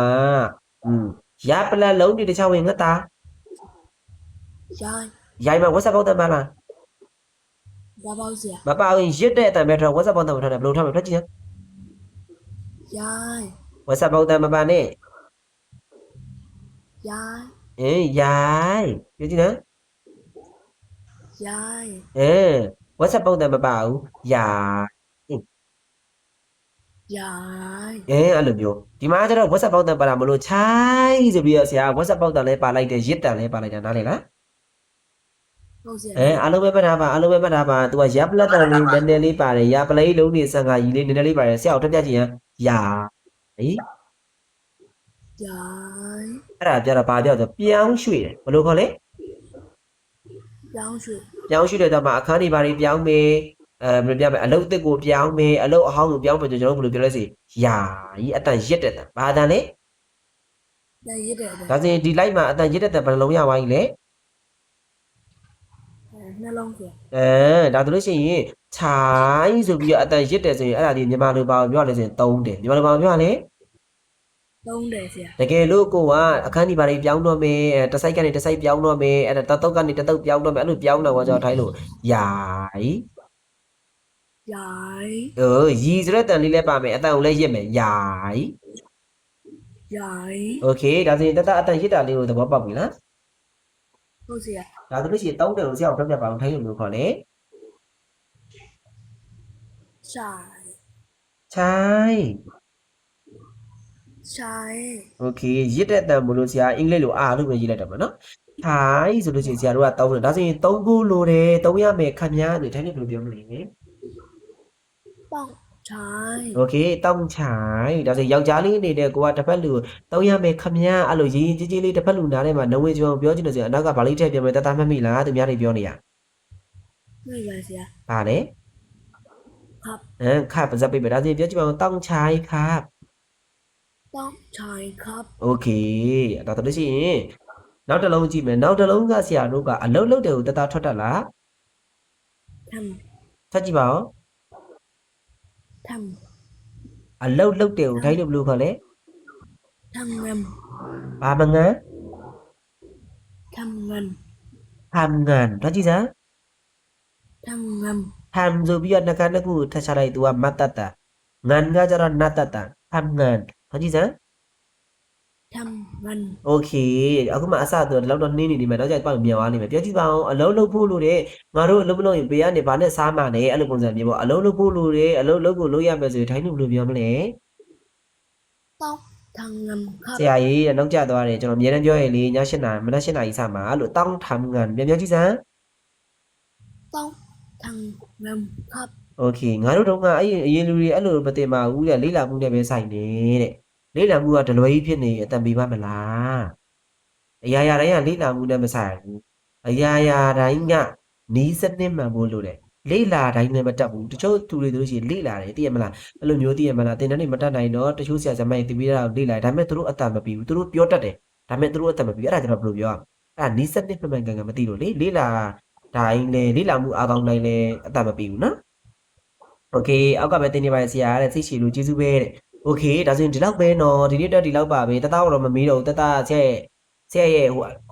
ဟာလေးဆိုတော့မမေးတော့ဘူးเนาะရပြီသားဆိုတော့โอเคဒါဆိုလို့ရှိရင်ဒီနေ့သင်ခန်းစာလေးကကျွန်တော်တို့ကတောက်အပေါင်းကရိယာလို့ခေါ်တယ်တခုခုကိုကွက်လက်ဖို့လိုတယ်ကွက်လက်ရမယ်စီဒီပတ်တန်ကိုသုံးပါမယ်ကျွန်တော်တို့တဲနဲ့ဆုံးတဲ့ဒီကရိယာတွေဖြစ်ပါတယ်ဒါဆိုဒီနေ့ကရိယာလေးတွေကိုကျွန်တော်တစ်ခေါက်ပြန်ပြီးတော့ဖတ်ပြမယ်အောက်ကလူတွေကကိုယ့်ဘက်ကတော့နောက်ကနေလိုက်ပြီးတော့ထွက်ပြီးဆိုကြည့်မယ်เนาะနောက်ဆုံးနေ့တော့ထွက်ပြတာဖြစ်ပါတယ်ဒီနေ့အပိုင်းကတော့ဒီလောက်ပါပဲမနေ့ဖြန်မနေ့မှစမယ်เนาะမနေ့ဖြန်မနေ့နောက်တစ်ထပ်သွားမယ်ဒါဆိုတနေ့စာတနေ့လေးကိုတေချာလေးပုံမှန်လုပ်မယ်နားမလည်လို့ရှိရင်ကျွန်တော်တို့ Messenger group ထဲမှာလာဝင်ပါအခုလေးလာတဲ့သူတွေအကုန်လုံး group ဖွဲ့ပေးရတယ်အဲ့မှာအချင်းချင်းဆွေးနွေးလို့ရတယ်เนาะกินစားတယ်ถาม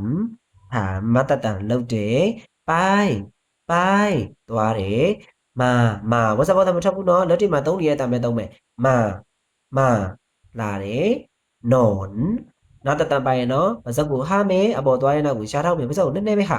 နွန်အဲ့တယ်ကဲနောက်တစ်ခုနတ်တတန်ပါတယ်ပါစပ်ကိုနည်းနည်းဟာအပေါ်သွားရနောက်ကိုရှားထောက်ဒါပေမဲ့လေချောင်းတန်နည်းနည်းသုံးမယ်ဒွန်ဒီတန်တော့နည်းနည်းလေးဘယ်လိုပြောမလဲဖတ်ရတာခတ်တယ်ဒါပေမဲ့လေချောင်းတန်ကတော့သိချာလေးလေချောင်းတော့တာလာတဖြည်းဖြည်းနဲ့စူးစမ်းကြည့်နော်ထွက်လိမ့်တက်လိမ့်မယ်နော်ဒွန်လမ်းလျှောက်တယ်เดินไปလမ်းလျှောက်သွားတယ်เห็นတွေ့တယ်မြင်တယ်ชอบဇာပိမယ်နော်ဘာတတန်အောက်ကမြင်တယ်လည်းပါတယ်ชอบကြိုက်တယ်ဟိုက်အောက်ကမြင်တာပါတယ်ဘာတတန်မှမပါဘူးဟိုက်ပြီးတယ်ဆရာရဲ့ Facebook အကောင့်ရှာမရဘူးဆိုရင်ကျွန်တော်ဒီ TikTok မှာအရင်ရေးတာနော်ကျွန်တော်ပို့ရင်ယူတယ်ကိုထိုင်းလို့အောင်ချစ်တယ်ကိုထိုင်းလို့ကတတန်ပါတယ်လက်ဝယ်တယ်ကိုထိုင်းလို့သွားစီမယ်စโอเคရောင်းတယ်ကိုကြတော့ထိုင်းလို့ရပလက်တန်ရီဆိုတဲ့တန်လေးနည်းနည်းလေးပါခါကြီးနော်နောက်ကသုံးတယ်ကျတော့အတန်ရစ်တဲ့တန်မှာပဲရိုးတန်မလို့ရစ်တဲ့တန်ခြိုင်းနော်ပေါင်းတယ်အလုံးလုံးရမတတန်လေးပါတယ်နတ်တတန်လေးပါတယ်ทำงานအတန်နော်ဝင်လာလေချောင်းတွေကိုရားလိုက်ทำงานအဲ့ဒီတန်နော်မြန်မာလူမျိုးတော်တော်များထွက်နေทำงานမှားတယ်နော်မတတန်ကိုနည်းနည်းလေးပါရင်တော့ပဲထွက်အရင်ပြူပြဲပြီးတော့ทำงานမှားတယ်နော်အခါလေးပြေทำငါကနကူထချလိုက်ငန်ခုနကပြောနတ်တတန်ပစလေးနည်းနည်းခါအပေါ်တော့ခုနကရှာထောက်ทำงานနော်လောလောတယ်โอเคလေချောင်းရနာတယ်ဒီနေ့တော့အကျိုးရှိလိမ့်မယ်လို့ကျွန်တော်လည်းယူဆိုင်အားလုံးနားလည်ပြီလားအသာတော်ဝင်ပါ အားလုံးနားလည်ပြီစီအောက်ကနားလည်ပြီလို့ရေးပြီးတော့ဒါဆိုကျွန်တော်လိုက်စင်းတော့မယ်အားလုံးနားလည်ပြီလားနားလည်ပြီလားခင်ဗျာ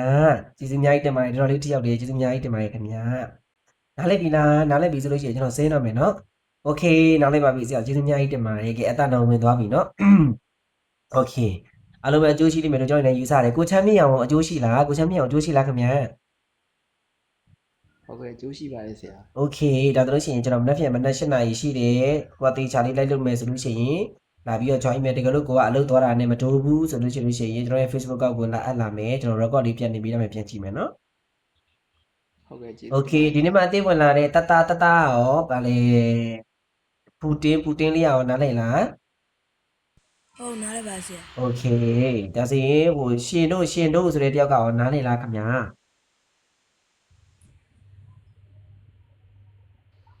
ရှင် ဟုတ် တို့ ကဲ့ရှင်နားလည်ပါတယ်ဆရာ ကျန်တဲ့လူတွေကလူဖောင်းနေတော့ကျွန်တော်မမေးတော့ဘူးနောက်ပြီးတော့မတ်မုံမိုနားလည်လားခင်ဗျာမတ်မုံမိုนาးလည်လားခင်ဗျာ ဟုတ်ကဲ့နားလဲပါတယ်ဆရာ โอเคဒါဆိုစဝတ်နေเนาะကျေးဇူးအများကြီးတင်ပါတယ်ขอบคุณมากนะคะบ๊ายบายนะคะ ขอบคุณค่ะ โอเคค่ะ